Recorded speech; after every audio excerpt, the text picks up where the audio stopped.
ഉപദേശി 4 കൊല്ലം മുമ്പ് 10 കൊല്ലം മുമ്പ് പ്രസംഗിച്ച കാര്യം ഇതാ ഇന്ന് യാഥാർത്ഥ്യമായിട്ടുണ്ട്. 4-ാം ശക്തി വിചാരിക്കുന്നില്ല, നേരമില്ല. 4-ാം ശക്തിയുടെ പ്രശ്നം കേൾക്കുക. ഓയിൽ ഉൽപ്പാദ രാജ്യങ്ങളാണ്. ഈ രാജ്യങ്ങളിൽ ഓയിലുണ്ടെന്ന് കണ്ടുപിടിച്ചത് നമ്മൾ ബൈബിളാന്നുള്ള കാര്യം അറിയോ? വേറൊരു പ്രവാചകനും അല്ല കണ്ടുപിടിച്ചേ. ഇവിടെ സ്വർണ്ണമുണ്ടെന്ന് കണ്ടുപിടിച്ചാരാ? നമ്മുടെ ബൈബിളാ. എന്താ തെളിവ്? അവിടെ ധാരാളം പൊന്നുണ്ട്, അവിടുത്തെ പൊന്ന് മേത്തരമാകുന്നു. വായിച്ചിട്ടുണ്ടോ? അവിടെ കീൽക്കുഴികൾ ധാരാളമുണ്ട്. കണ്ടുപിടിച്ച നമ്മളാന്ന്. അവിടെ ബ്രിട്ടീഷ് പെട്രോളിയം കോർപ്പറേഷൻ പോലെയുള്ള വൻകിട കമ്പനികൾ ചെന്ന് ഉത്ഖനനം ചെയ്തെടുത്തപ്പോഴാണ് ഈന്തപ്പഴം കഴിച്ചും ഒട്ടകപ്പാൽ കുടിച്ചും ഉണക്കമീൻ ഭക്ഷിച്ചും ജീവിച്ച അറബിക്ക് വിവേകമുണ്ടായത്, അവൻ പണക്കാരനായത്. സ്ഥിതിഗതി മനസ്സിലായില്ലേ? എന്നാലേ ഇല്ലിട്രസി മുതലാക്കി ലോകഭീകരതയ്ക്ക് ഇത്തരം രാഷ്ട്രങ്ങൾ തിടുക്കം കൂട്ടിയപ്പോൾ ആ ഭീകരതയെ അമർച്ച ചെയ്യാൻ ഒരു രാഷ്ട്രം അവിടെ ചെന്ന് നിലയുറപ്പിച്ചു, അമേരിക്ക. സദ്ദാമിനെയൊക്കെ നമ്മുടെ നാട്ടിലെ ആളുകൾ വീരപരിവേഷം ചെയ്ത് ഇങ്ങനെ പുകഴ്ത്തുമ്പോൾ കുർദുകളെ കൂട്ടക്കൊല ചെയ്ത് ജനോസൈഡ്, ഇതൊന്നും പറയാൻ എനിക്ക് നേരമില്ല. അവിടെയൊക്കെ ചെന്ന് ആട്ടിച്ചൊതുക്കി. കുവൈറ്റിനെ, ഇറാഖിനെ, അഫ്ഗാനെ അടിച്ചങ്ങോട്ട് ഒതുക്കിയപ്പോൾ ഭീകരത അല്പം ഒതുങ്ങി. ഇങ്ങനെ പച്ചയുടെ വീര്യം അടിച്ച് പരത്തി ഒതുക്കിയപ്പോൾ പച്ച അല്പം വിളറിപ്പോയി. കാര്യം മനസ്സിലായോ? ബൈബിളിൻ്റെ ഒരു ഭാഷ. രക്ഷിക്കപ്പെട്ട മനുഷ്യൻ എന്ത് ചെയ്താലും യാതൊരു പ്രശ്നമില്ല, സ്വർഗം റിസേർവ്ഡാണ്. എബ്രായ ലേഖനത്തിലെ കടുകട്ടിയായ വാക്യം ഉച്ചയ്ക്ക് കൂടം കൊണ്ട് നിൽക്കുക ഇവരുടെ. അവിടെ നിന്ന് വിളിച്ചു പറയും, ഒരിക്കൽ പ്രകാശനം ലഭിച്ച ശേഷം അല്ലെങ്കിൽ സത്യത്തിൻ്റെ പരിജ്ഞാനം ലഭിച്ച മനുഷ്യൻ വീണ്ടും പിന്മാറിപ്പോയാൽ തങ്ങൾക്ക് തന്നെ ദൈവപുത്രനെ ക്രൂശിക്കും. അവനെ മാനസാന്തരത്തിലേക്ക് പുതുക്കുവാൻ കഴിവുള്ളവരല്ല. മനസ്സിലായില്ലേ? ഒരിക്കൽ പ്രകാശനം ലഭിച്ചവൻ, വരുവാനുള്ള ലോകത്തിൻ്റെ ശക്തി ആസ്വദിച്ചവൻ, വാഗ്ദത്തത്തിൻ്റെ ആത്മാവിനെ പ്രാപിച്ചവൻ പിന്മാറിപ്പോയാൽ അവനെ രക്ഷയിലേക്ക് പുതുക്കാൻ കഴിവുള്ളതല്ല എന്ന് പച്ചക്ക് എഴുതി വെച്ചപ്പോൾ പറയുക ഒരു കുഴപ്പവും ഇല്ലെന്ന്. എന്നാൽ അച്ഛൻ ഇതൊന്ന് വ്യാഖ്യാനിക്ക്. വിസ്താര ഭയത്താൽ വിട്ടുകളയുക. ഈ പേടി ഇതിൻ്റെ ആയുസ് മാറുകയല്ല. മനസ്സിലായോ? ചിലരെ പേടി ഇനി വായിച്ചാൽ ഞങ്ങൾ പ്രാർത്ഥിക്കുക ഇത് മാറുമെന്ന് പറയാനൊരു കാരണമുണ്ട്. ഞാൻ രസാവഹമായൊരു കാര്യമാണ് പറയുന്നത്. ഈ ഭയം മാറുക എന്നത് ചിലരെ സംബന്ധിച്ചിടത്തോളം അത്ര എളുപ്പമല്ല. ചിലരുടെ ഉള്ളിൽ ആ ഭയം അങ്ങനെ കിടക്കും. എന്തു വന്നാലും അതാണെന്ന് ഇങ്ങനെ ചിന്തിച്ചുകൊണ്ടിരിക്കും. ഇങ്ങനെയൊക്കെ പേടിക്കാനാണെങ്കിൽ ഞാൻ പേടിച്ചുരുകേണ്ട സമയം കഴിഞ്ഞു. എനിക്ക് പേടിക്കാൻ നമുക്ക് പേടിയില്ലാഞ്ഞിട്ടല്ല, ഈ പലതവണ ആയപ്പോൾ പേടിയോടുള്ള റെസ്പെക്റ്റ് അങ്ങ് പോയി. മനസ്സിലായോ പറഞ്ഞേ? പേടിയോട് നമുക്കൊരു ബഹുമാനമില്ലേ, അതങ്ങ് പോയി കിട്ടിയെന്നാണ്. അതാ വിഷയം. ഇപ്പോൾ ഈ വ്യാഖ്യാതാക്കൾ പലരും ഇങ്ങനെ കുഴങ്ങും, ഇങ്ങനെ കറങ്ങും, ഉത്തരം പറയാനാവില്ല.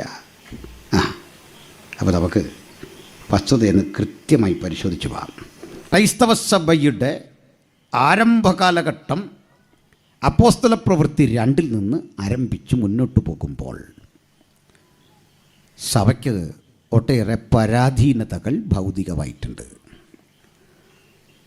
ഒന്നാമത്തെ പരാധീനത, എഴുതപ്പെട്ട ഒരു ബൈബിൾ കയ്യിലില്ല. രണ്ടാമത്തെ വിഷയം, ഈ കൂടി വന്ന ജനത്തിൽ സമ്പന്നരായ ആളുകളില്ല അധികം. മൂന്നാമത്തെ വിഷയം, യാത്ര ചെയ്യുവാൻ അനിവാര്യമായ സൗകര്യങ്ങൾ അന്ന് ആർക്കുമില്ല. മറ്റൊന്ന്, ക്രിസ്തീയ സഭ തെറ്റിദ്ധരിക്കപ്പെട്ടു പൊതുസമൂഹത്തിൽ. കാരണം ആദിമകാല ക്രൈസ്തവ സഭയ്ക്ക് നാം ഇന്ന് കാണുന്നത് പോലെ അമ്പരചുംബികളായ കെട്ടിടങ്ങളോ അനുബന്ധ സൗകര്യങ്ങളോ ഇവയൊന്നും തന്നെ ഇല്ല. ആദിമകാല ക്രൈസ്തവ സഭയ്ക്ക് മറ്റേതെങ്കിലും തരത്തിൽ ശ്രദ്ധാർഹങ്ങളായ പ്രതീകങ്ങളോ മാത്രമല്ല സ്വന്തം എന്ന് പറഞ്ഞ് കൂടിയിരിക്കാൻ ഒരിടം പോലും ഇല്ല. ചുരുക്കി പറഞ്ഞാൽ ആകെ പരാധീനത. പക്ഷെ ഒരിക്കലും അത് അപ്പോസ്തലന്മാരെ ബാധിച്ചില്ല. അവരുടെ ജീവിതത്തെ അത് സ്വാധീനിച്ചില്ല. കാരണം അവർ വിശ്വസിച്ചത് ആ പരാധീനതകളെ അതിജീവിക്കുന്ന ഒന്ന് അവരിലുണ്ട്. ഈ പരാധീനതയൊക്കെ നമുക്കുണ്ടെങ്കിൽ അതിനെ അതിജീവിക്കുന്ന ഒന്ന്, അതിനെ എന്നേക്കും നിഷ്പ്രഭമാക്കുന്ന ഒന്ന് ദൈവാത്മാവിൻ്റെ ശക്തിയാണ്. ഈ ശക്തിയോടെ അവർ യേശുവിനെ പ്രസംഗിച്ചു. വചനം പ്രസംഗിച്ച ഇടത്തൊക്കെ ആത്മാക്കളുടെ വലിയ പ്രവാഹം ഈ തിരുസഭയിലേക്കുണ്ടായി. അനേക ആളുകൾ വിടുവിക്കപ്പെട്ടു. അനവധി ദൈവിക പ്രവൃത്തിക്ക് 1-ാം നൂറ്റാണ്ട് സാക്ഷ്യം വഹിച്ചു. പക്ഷെ സർക്കാരുകൾ ഈ നാമത്തെ നിയമം മൂലം എന്നേക്കുമായി ഭൂമുഖത്തുനിന്ന് തുടച്ചു നീക്കാൻ പദ്ധതിയിട്ടു. ഒരു ഭാഗത്ത് ഭരണകൂടം അങ്ങനെ പദ്ധതിയിടുമ്പോൾ മറുതലക്കൽ നിന്ന് കാണുന്ന കാഴ്ച ക്രൈസ്തവ സഭയെ ഉന്മൂലനം ചെയ്യുവാൻ അന്നത്തെ യഹൂദ സമൂഹവും പണിയെടുത്തു. യഹൂദ സമൂഹം ഒരിടത്ത്, റോമൻ ഭരണകൂടം മറ്റൊരിടത്ത്. ഇതിനുമിടയ്ക്ക് ക്രൈസ്തവ സഭയ്ക്കകത്ത് ഉടലെടുത്ത ചിലതരം പ്രവണതകൾ, സ്വാർത്ഥമതികളായ ചിലതരം ആളുകൾ, ആട്ടിൻകൂട്ടത്തെ ആദരിക്കാത്ത കൊടിയ ചെന്നായ്ക്കൾ എന്ന് പൗലോസ് വിശേഷിപ്പിക്കും വിധം അകത്തുനിന്നും പ്രതിസന്ധി രൂപപ്പെട്ടു. ത്രിമുഖങ്ങളുള്ള ആ പോരാട്ടങ്ങളുടെ നടുവിൽ 1 നൂറ്റാണ്ട് പിന്നിടുന്നതിൻ്റെ ഏകദേശം 10 വർഷം മുമ്പ്, കൃത്യം പറഞ്ഞാൽ AD 90-95 കാലയളവ്, ഈ കാലയളവിൽ യേശുവിൻ്റെ പ്രിയപ്പെട്ട ശിഷ്യനായ യോഹന്നാൻ ദൈവവചനവും യേശുക്രിസ്തുവിൻ്റെ സാക്ഷ്യവും നിമിത്തം പീഡനങ്ങളുടെ അതിശക്തമായ പ്രതിസന്ധിയിൽ കൂടി കടന്നുപോയി. രാജ്യം ഭരിക്കുന്ന ഡൊമീഷ്യൻ കൈസർ എന്ന ചക്രവർത്തിക്ക് മുമ്പിൽ വിചാരണ ചെയ്യപ്പെട്ടു. റോമിലെ നീറോ ചക്രവർത്തിയെ നമുക്കറിയാം. അതിക്രൂരനായിരുന്നു. ലോകത്തെവിടെ നടക്കുന്ന തിന്മകളും തൻ്റെ രാജ്യപരിസരത്ത് കാണുന്ന തെറ്റുകളും ഒക്കെ ക്രൈസ്തവരുടെ തലമേൽ അടിച്ചേൽപ്പിച്ചിട്ട് അങ്ങനെ അവരെ ദാരുണമായി കൊല ചെയ്യുന്നതിൽ ആനന്ദം കണ്ടെത്തിയ നീറോയ്ക്ക് ശേഷം വന്നത് ഡൊമീഷ്യനാണ്. നീറോ എന്ന ക്രൂരനെക്കുറിച്ച് പൗലോസ് സൂചന കൊടുത്തു. നമ്മുടെ പ്രതിയോഗിയായ സാത്താൻ അലറുന്ന സിംഹം പോലെ ആരേ വിഴുങ്ങണ്ടു എന്നറിയേണ്ടതിന് ഊടാടി സഞ്ചരിക്കുന്നു.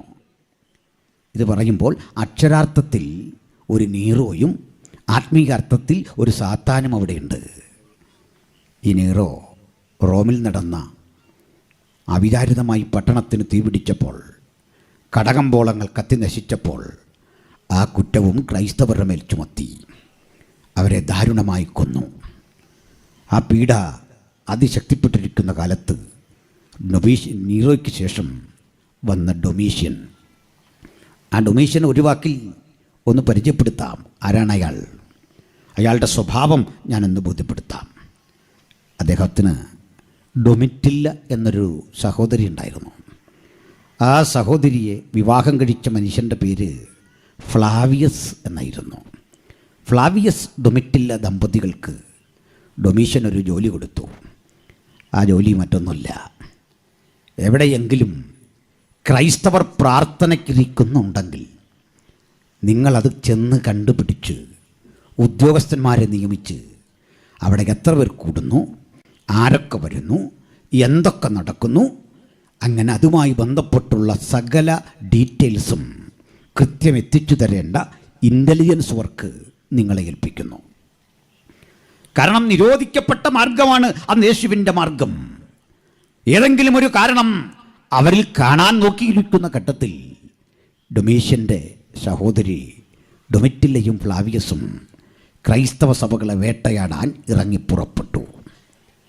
അന്നത്തെ ആലയങ്ങൾ ഗുഹകൾക്കുള്ളിലായിരുന്നു. ഗുഹകൾ എന്ന് പറഞ്ഞാൽ പോരാ, ഈ ഗുഹകളൊക്കെ ശ്മശാനങ്ങളായിരുന്നു. അബ്രഹാമിൻ്റെ ഭാര്യയായ സാറയടക്കിയ മക്പേല ഗുഹ നമ്മൾ കേട്ടിട്ടില്ലേ? ഈ ഗുഹയ്ക്കുള്ളിൽ അതിൻ്റെ ഭിത്തി തുറന്ന് അതിനുള്ളിലേക്ക് ഡെഡ് ബോഡി കയറ്റി വെക്കുന്ന ഒരു ശീലമായിരുന്നു അന്ന്.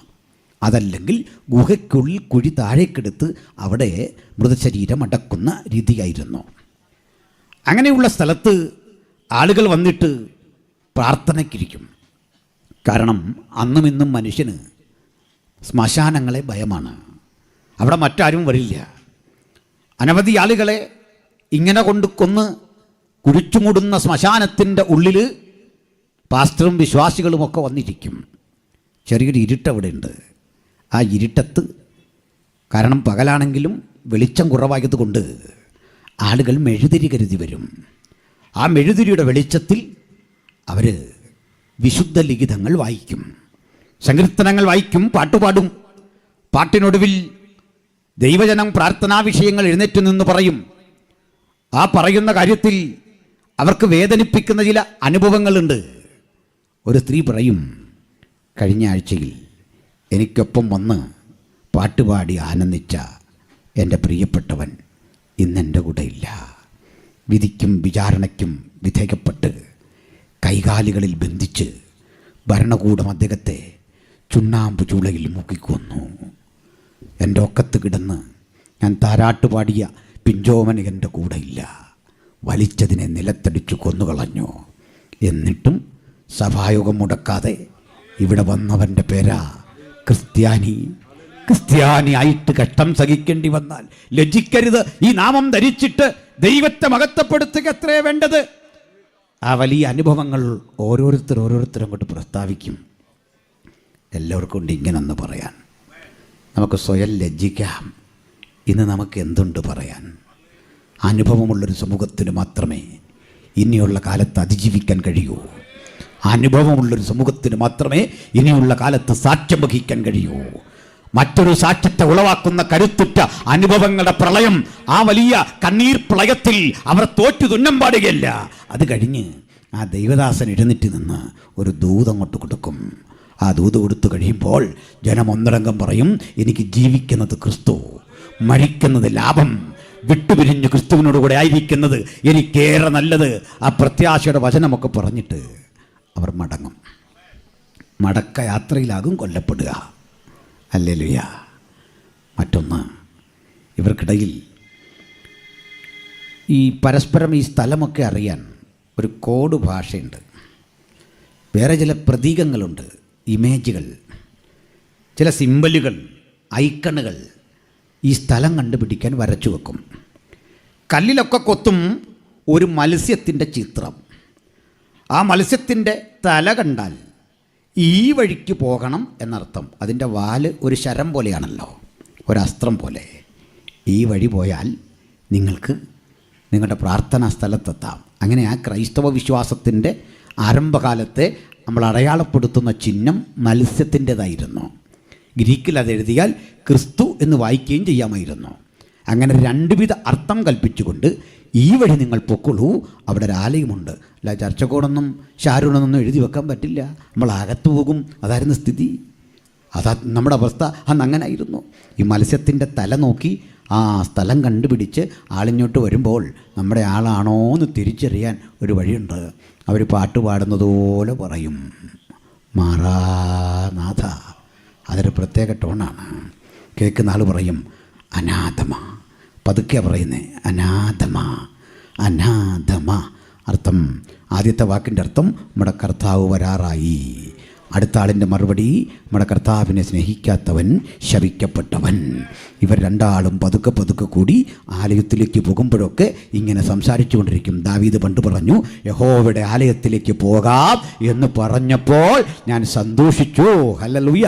നിസാരം ഒരു കോവിഡ് കണ്ട് വീട്ടിൽ ചില എണ്ണം കയറി പനിച്ച് കിടക്കുന്ന ഇന്ന് വരെ വന്നിട്ടില്ല. നോക്കണം. കണക്ക് കൊടുക്കേണ്ട ഒരു കാലം വരും, ഒരു സമയം വരും. അല്ല പവർ വിഷൻ കണ്ടിരുന്നാൽ, ക്രിസ്റ്റൽ ലൈവ് കണ്ടിരുന്നാൽ, IBT കണ്ടിരുന്നാൽ ആരാധനയാവില്ല. അവസ്ഥ അങ്ങനെയാണെങ്കിൽ കുഴപ്പമില്ല. നമുക്ക് വേറെ സംവിധാനങ്ങളില്ലെങ്കിൽ കുഴപ്പമില്ല. കൂട്ടായ്മ ആചരിക്കണം. ദൈവഹിതങ്ങൾ കൂട്ടായ്മയ്ക്ക് പ്രസക്തി കൊടുക്കും. ഇവിടേക്കാണ് ഡൊമിറ്റില്ലേയും ഫ്ലാവിയസും വന്നത്. ഡൊമിറ്റില്ലേയും ഫ്ലാവിയസും ഇങ്ങനെ കേട്ടിരുന്ന് കമൻ്റ് കുറിക്കുകയാണ്. പാസ്റ്റർ പ്രസംഗത്തിലെ പോയിൻ്റ് കുറിച്ചു. വിശ്വാസികളുടെ ഈ ആളുകൾ മരിച്ച സംഭവങ്ങൾ എല്ലാം കുറിച്ച് വിശ്വാസിയെപ്പോലെ അഭിനയിച്ചുകൊണ്ടിരിക്കുകയാണ്. പക്ഷെ അല്പം കഴിഞ്ഞ് അവസാനത്തെ സന്ദേശം കൊടുക്കാൻ കർത്താവിൻ്റെ ദാസൻ അങ്ങോട്ട് എഴുന്നേറ്റ് നിന്നു. നല്ല ചുട്ടുപഴുത്ത വാക്കുകൾ കൊണ്ട് ദൈവത്തിൻ്റെ വചനം അങ്ങോട്ട് പ്രസംഗിച്ചു കഴിഞ്ഞപ്പോൾ ഫ്ലാവിയസ് പൊട്ടിക്കരഞ്ഞു. ഡൊമിറ്റില്ല നെഞ്ചത്തടിച്ചു കരഞ്ഞു. രണ്ടാളും അന്ന് യേശുവിനെ രക്ഷിതാവായി സ്വീകരിച്ചു. ഹല്ലേലൂയ. യാതൊരുവൻ സുവിശേഷത്തിന് വിലക്ക് കൽപ്പിച്ചുവോ, യാതൊരുവൻ സുവിശേഷത്തിൻ്റെ വികാസ പരിണാമങ്ങൾക്ക് തടസ്സം നിന്നുവോ, അവൻ്റെ കുലത്തിനുള്ളിൽ കടന്ന് ദൈവത്തിൻ്റെ പ്രവൃത്തി വെളിപ്പെടുത്താൻ കഴിയുന്ന അതുല്യമായ ശക്തിയുടെ പേരാണ് സുവിശേഷം. ആ സുവിശേഷത്തിൻ്റെ ഉള്ളടക്കം ഈ ഐക്യ കൺവെൻഷനിൽ ഞങ്ങൾ ഒരുമിച്ച് ഈ ഗ്രാമത്തോട് ഇങ്ങനെ വിളിച്ചു പറയാ, മറ്റൊരുത്തലും രക്ഷയില്ല. നാം രക്ഷിക്കപ്പെടുവാൻ ആകാശത്തിന് കീഴിൽ മനുഷ്യരുടെ ഇടയിൽ നൽകപ്പെട്ട ഒരേ ഒരു നാമം കർത്താവായ യേശുക്രിസ്തുവിന്റെ നാമം. കഴിഞ്ഞ രാത്രിയും ഇന്നും നാളെയും ഞങ്ങൾ ഈ ഗ്രാമത്തോട് വിളംബരം ചെയ്യുന്ന ആത്യന്തികമായ ആ സന്ദേശം അത് സുവിശേഷമാണ്. സുവിശേഷം കാലാതീതമാണ്.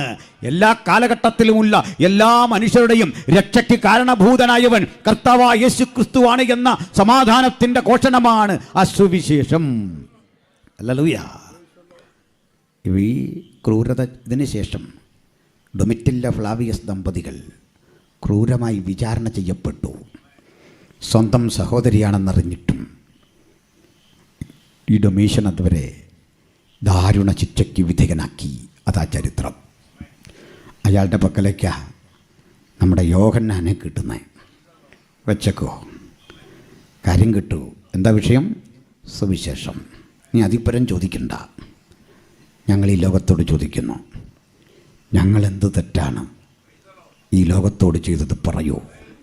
അക്ഷരം വിലക്കപ്പെട്ട, അപ്പം വിലക്കപ്പെട്ട മനുഷ്യരാശിക്ക് ഞങ്ങളത് നൽകിയിട്ടുണ്ട്. പ്രാണനും പറിച്ചു കൊടുക്കുന്ന സ്നേഹം കൊണ്ട് ഞങ്ങൾ ആത്മാക്കളെ നേടിയിട്ടുണ്ട്. എൻ്റെ പ്രിയപ്പെട്ട സഹോദരങ്ങളെ, ഈ യോഗത്തിൽ ആയിരക്കണക്കിന് ആളുകൾ ഇന്ന് സംബന്ധിക്കുന്നുണ്ട്. സാധാരണ ഇത്തരമൊരു യോഗത്തിൽ 1000 വേണ്ട 100 പേര് കൂടുന്നിടത്ത് എത്ര പോലീസുകാർ നിൽപ്പുണ്ട്. ഇവിടെ ആരുമില്ല. 100 കൊല്ലം പഴക്കമുള്ള കുമ്പനാട് കൺവെൻഷനിൽ, അതല്ലെങ്കിൽ TPMൻ്റെ കൺവെൻഷനിൽ, ചർച്ചക്കോടിൻ്റെ കൺവെൻഷനിൽ നിങ്ങൾക്ക് പോലീസിനെ കാണിക്കാമോ? വണ്ടി തിരിച്ചുവിടാനൊക്കെ അവിടെ ആളുണ്ട്. ഒരക്രമ സംഭവം റിപ്പോർട്ട് ചെയ്യപ്പെട്ട ഒരു കാര്യം കാണിക്കാമോ? ഒരു ചെറിയ തെളിവ് കാണിക്കാമോ? കാണിക്കാനാവില്ല. അതാ ക്രിസ്ത്യാനിത്വത്തിൻ്റെ ശക്തി. ഞങ്ങളെ നിയന്ത്രിക്കുന്ന ദൈവത്തിൻ്റെ പരിശുദ്ധാത്മാവാണ്. ഹല്ലേലൂയ. ഇനിയുമുണ്ട് ചിലത് പറയാൻ. നമ്മുടെ വിഷയം തീരില്ല. പിടിച്ച് തിളച്ച എണ്ണയ്ക്കുള്ളിലിട്ടു. തിളച്ച എണ്ണയ്ക്കുള്ളിൽ നമ്മളെ ഇട്ട കത്തിപ്പോകാതൊന്നും ഇരിക്കില്ല. നമ്മളും കത്തിപ്പോവും. വണ്ടി ഇടിച്ചാൽ നമ്മളും മരിക്കും. തല വെട്ടി നമ്മുടെ തലയും പോകും. നമുക്ക് വേണ്ടി ഒരു പ്രത്യേകിച്ചൊരു നിയമമൊന്നും ഈ രാജ്യത്തില്ല. നമ്മൾ മനുഷ്യരല്ലേ. എന്നാൽ അപൂർവ ഘട്ടങ്ങളിൽ വാളിൻ്റെ വായ്ത്തലയ്ക്ക് നമ്മൾ തെറ്റി ഒഴിയും. അപൂർവ ഘട്ടങ്ങളിൽ കല്ലേറ് വന്നാൽ കൊള്ളാതെ പോകും. അപൂർവ ഘട്ടങ്ങളിൽ മരണം വന്നാൽ ചാടിക്കിടക്കും. അപൂർവ ഘട്ടങ്ങളിൽ മാരക രോഗത്തിൽ നിന്ന് കുതിച്ചെഴുന്നേറ്റ് സൗഖ്യത്തോടെ ദൈവത്തെ ആരാധിക്കും. അപൂർവ ഘട്ടങ്ങളിൽ ഇത്തരത്തിൽ ചില അതിജീവനം വരും. അത് ശരിയാണ്. എന്നാൽ ചില ഘട്ടങ്ങളിൽ ഇതിനകത്ത് പെട്ടുപോകും. ഇത് രണ്ടും കാണുമ്പോൾ സന്തോഷം വരണം. കർത്താവ് നമ്മളെ മരണം കൊണ്ട് പരീക്ഷിച്ച് തിരുസന്നിധി ചേർക്കാൻ ആ പദ്ധതി ഇട്ടിട്ടുണ്ടെങ്കിൽ ആ മരണത്തിൻ്റെ മുഖത്ത് നോക്കിയിട്ട് പറയണം, പേടിയൊന്നുമില്ലെന്നേ, വിട്ടുപിരിഞ്ഞ് ക്രിസ്തുവിനോട് കൂടെ ആയിരിക്കുന്നത് ഏറെ നല്ലത്. മരണം മുമ്പിൽ കാട്ടി കർത്താവിൻ്റെ സമയമായിട്ടില്ലെങ്കിൽ ആ മരണത്തെ നോക്കിയിട്ട് പറയണം, എനിക്ക് ജീവിക്കുന്നത് ക്രിസ്തു, മരിക്കുന്നത് ലാഭം. ഇത് രണ്ടും അനുഭവിക്കാൻ സമർപ്പണം ചെയ്തവർക്ക് ഇനിയുള്ള കാലത്ത് ക്രിസ്ത്യ ജീവിതം എൻജോയ് ചെയ്യാൻ പറ്റൂ, ആസ്വദിക്കാൻ പറ്റൂ. സ്തോത്രം. ഡൊമീഷ്യൻ കൈസർ യോഹന്നാനെ തിളച്ചെണ്ണയിലിട്ടു. എണ്ണയ്ക്കൊന്നും ചെയ്യാൻ പറ്റിയില്ല. അദ്ദേഹം കത്തിയില്ല. ജയാളിയായി വന്നപ്പോൾ അദ്ദേഹത്തെ പിടിച്ച് ഒരു ബോട്ടിൽ കയറ്റി ദൂരെയുള്ള ഇന്നത്തെ തുർക്കിയുടെ ഭാഗമായൊരു സ്ഥലത്ത് ഈജിയൻ കടലിൻ്റെ തീരത്ത് പത്മോസ് ദ്വീപിലേക്ക് തട്ടി. വെറുതെ തട്ടുകല്ല, അതൊരു കൽക്കനിക്കനിയാണ്. 80, 85, 90 വയസ്സ് പ്രായമുള്ളൊരു വൃദ്ധനെ കൊണ്ട് കൽക്കരി ചുവന്നും അത് ബോട്ടിൽ കയറ്റിയും പണിയെടുപ്പിക്കാൻ അയച്ചു. ഒറ്റക്കല്ല, കൊടും ക്രിമിനലുകളാണ് കൂടെയുള്ളത്. കൊലക്കേസിലെ പ്രതികൾ, നാടിൻ്റെ സമാധാനാന്തരീക്ഷം തകർത്ത തീവ്രവാദികൾ, ആർക്കും മെരുങ്ങാത്ത അടിമകൾ, പലതരത്തിൽപ്പെട്ട ആളുകൾ. ആ ക്രൂരന്മാരെ തള്ളുന്ന ഇടത്തേക്ക് ഭക്തനെയും തള്ളി. ഇടയ്ക്കിടയ്ക്ക് കപ്പൽ വരും, അതിൽ ചരക്കേറ്റി വിടണം. ഭക്ഷണം കിട്ടിയാലായി, ഇല്ലെങ്കിലായി. ഭക്ഷണപ്പൊതി കരക്കോട്ട് എറിഞ്ഞു കൊടുക്കും. കിട്ടുന്നവർക്ക് കിട്ടി, കിട്ടാത്തവർക്ക് കിട്ടില്ല. എല്ലും കോലവുമായി കിടക്കുന്ന നിരവധി ആളുകൾ, മരണം കാത്തുകിടക്കുന്നവർ, മരിച്ചു പോയവർ, ശവശരീരങ്ങൾ, അസ്ഥികൂടങ്ങൾ ഒക്കെ കൂടിക്കിടക്കുന്ന ആ പ്രദേശം നിങ്ങളൊന്ന് മനസ്സിൽ കാണൂ. എങ്ങോട്ട് തിരിഞ്ഞാലും മരണത്തിൻ്റെ ശ്മശാന മുഖത. എവിടെ തിരിഞ്ഞാലും കുറ്റവാളികളുടെ ആർത്തനാദവും ശബ്ദവും. ദാ വാഞ്ഞെടുക്കുന്ന കഴുകന്മാർ, ഇതാ കൊത്തിവലിച്ച് ശവശരീരം കീറിമുറിക്കാൻ വരുന്ന ചെന്നായ്ക്കൾ, കാട്ടുകരടികൾ, ഉന്മൂലനം ചെയ്യാൻ വരുന്ന മൃഗങ്ങൾ, അതിൻ്റെ അകത്ത് ക്രൂരന്മാരായ പടയാളികൾ. ഈ കൊടും ക്രൂരതയുടെ നടുവിൽ ഈ മനുഷ്യനും അങ്ങനെ കിടക്കുമ്പോൾ നിങ്ങൾക്ക് തോന്നുന്നുണ്ടോ ഭക്തൻ വിധിയെ ശപിച്ച്, പ്രായത്തെ ശപിച്ച്, എന്തിനാണ് ഈ ജീവിതമെന്ന് ചോദിച്ച് സ്വയം അദ്ദേഹം നശിക്കുകയല്ല. അദ്ദേഹത്തിൻ്റെ അനുഭവം കൃത്യം എഴുതി വെച്ചോ. ഇതൊക്കെ ശരിയാണ്. എൻ്റെ ചുറ്റുപാടും പറന്നു കളിക്കുന്ന കഴുകന്മാരെ ഞാൻ കണ്ടു, ആർത്തലക്കുന്ന സമുദ്രത്തെ കണ്ടു, ഈദിയൻ കടലിൻ്റെ തിരമാലകൾ ആർത്തലക്കുന്ന ഗംഭീര ശബ്ദം കേട്ടപ്പോൾ മരണത്തിന്റെ കിങ്കരന്മാരായ കഴുകന്മാർ മാംസം കൊത്തിപ്പറിച്ചു തിന്നാൻ അടുത്തു വരുമ്പോഴും അവിടേക്കല്ല ഞാൻ ശ്രദ്ധിച്ചത്. കർത്തൃദിവസത്തിൽ ഞാൻ ആത്മവിവശനായി. ഈ രാത്രിയും വചനം കേൾക്കുന്ന ഭക്തൻ ഒരു കാര്യം തിരിച്ചറിഞ്ഞുകൊള്ളണം. മരണത്തിന്റെ മുനമ്പത്തും ആത്മാവിൽ നിറയുന്ന, ആത്മശക്തി കൊണ്ട് പ്രതിസന്ധികളെ നേരിടുന്ന അത്യന്ത ശക്തിയുടെ വ്യാപാരം ഭക്തന്റെ മാത്രം സവിശേഷതയാണെങ്കിൽ അനുഭവിച്ചറിയുന്ന നമുക്ക് പറയാം, ഉലകത്തോട് മുഴുവൻ പറയാം, ഈ അതിജീവനത്തിന്റെ കരുത്തിന്റെ പിന്നിലെ കാരണം ഈ അത്യന്ത ശക്തി ഞങ്ങളുടെ സ്വന്തമല്ല, ഇത് ദൈവത്തിന്റെ ദാനമത്ര എന്ന് വരേണ്ടതിന് പകരപ്പെട്ടിരിക്കുന്നത് ഞങ്ങളുടെ മൺകൂടാരത്തിൽ. ഹല്ലേലൂയ. ദൈവദാസൻ ആത്മാവിൽ നിറഞ്ഞു. അപ്പം നമ്മളെ സംബന്ധിച്ചുള്ള ആൾ കൂടുന്നതും ഒറ്റയ്ക്കാകുന്നതും ആത്മാവിൽ ആരാധിക്കാൻ ഒരു തടസ്സമല്ല. അങ്ങനെയല്ലേ? എന്നെ സംബന്ധിച്ചോളം ഞാൻ ഒരാളെ ഉള്ളെങ്കിലും പ്രസംഗിക്കാൻ പോകുന്ന ഒരാളാണ്. ഒരു പ്രയാസം അത് തോന്നിയിട്ടില്ല. ആളില്ലെങ്കിൽ കാറ്റിനോട് പ്രവചിക്കുക എന്നൊരു വചനമുണ്ട്. ആളില്ലെന്നോർത്ത് നിങ്ങൾ നമ്മളെ വിളിക്കാതിരിക്കേണ്ട, വണ്ടിക്കൂലിയില്ലെന്നോർത്ത് വിളിക്കാതിരിക്കേണ്ട, ആഹാരമില്ലെന്നോർത്ത് വിളിക്കാതിരിക്കേണ്ട, പാട്ടുകാരില്ലെന്നോർത്ത് വിളിക്കാതിരിക്കേണ്ട. പ്രസംഗിക്കാൻ നമ്മൾ തയ്യാറാന്നേ. സ്തോത്രം. എന്താ കാര്യം? നമുക്കൊക്കെ അല്പകാലമേ കർത്താവ് വെച്ചിട്ടുള്ളൂ. ആയുസ് നീട്ടിപ്പിടിക്കുന്നതിനേക്കാൾ നല്ലത് ആയുസിന് ആഴം വരട്ടെ, ജീവിതത്തിന് ആഴം വരട്ടെ. ആമേൻ. അപ്പോൾ ഭക്തൻ ആത്മാവിൽ ആരാധിച്ചപ്പോൾ തന്നോട് സംസാരിക്കുന്ന കർത്താവിൻ്റെ സാന്നിധ്യം കണ്ടു. അതൊക്കെ നമുക്കറിയാം. ഞാൻ ആ വഴി ഒത്തിരി പറഞ്ഞാൽ ഇതിൻ്റെ പ്രാവചനിക പൊരുൾ പറയാൻ നേരം കിട്ടില്ല. അവിടെയൊക്കെ പറയേണ്ടതാണ്. ഏതായാലും ഞാൻ ആദ്യത്തെ ഭാഗമൊക്കെ വിടുന്നു. ഈ വെളിപ്പാടിൻ്റെ 4-ാം അധ്യായം മുതലാണ് ദൃശ്യഭംഗിയുള്ള ഒട്ടേറെ കാഴ്ചകൾ. ഒറ്റ വാക്കിൽ പറഞ്ഞാൽ തുറക്കപ്പെട്ട സ്വർഗം യോഹന്നാൻ കാണുകയാണ്. ഈ തുറക്കപ്പെട്ട സ്വർഗം മറ്റു പലരും കണ്ടിട്ടുണ്ട്. സ്തെഫാനോസ്, സെയിൻറ്റ് പോള്, ഇവരൊക്കെ തുറക്കപ്പെട്ട സ്വർഗം കണ്ടവരാണ്. പക്ഷെ അതെല്ലാം എഴുതാൻ ദൈവം അവരെ അനുവദിച്ചില്ല. കൃത്യം അത് വിശദീകരിക്കാൻ ദൈവം കരുതി വെച്ചത് ഈ മനുഷ്യനെയാണ്. വയസ്സന്ന് 90 പക്ഷെ 90 വയസ്സ് കഴിഞ്ഞു. ഇനി ഞാനെന്ത് ചെയ്യാനാന്ന് പറയരുത്. ഇനിയും കാണാം തുറക്കപ്പെട്ട സ്വർഗം. ആയുസൊട്ടും തീർന്നിട്ടില്ല, ഇനിയും കാണാം തുറക്കപ്പെട്ട സ്വർഗം.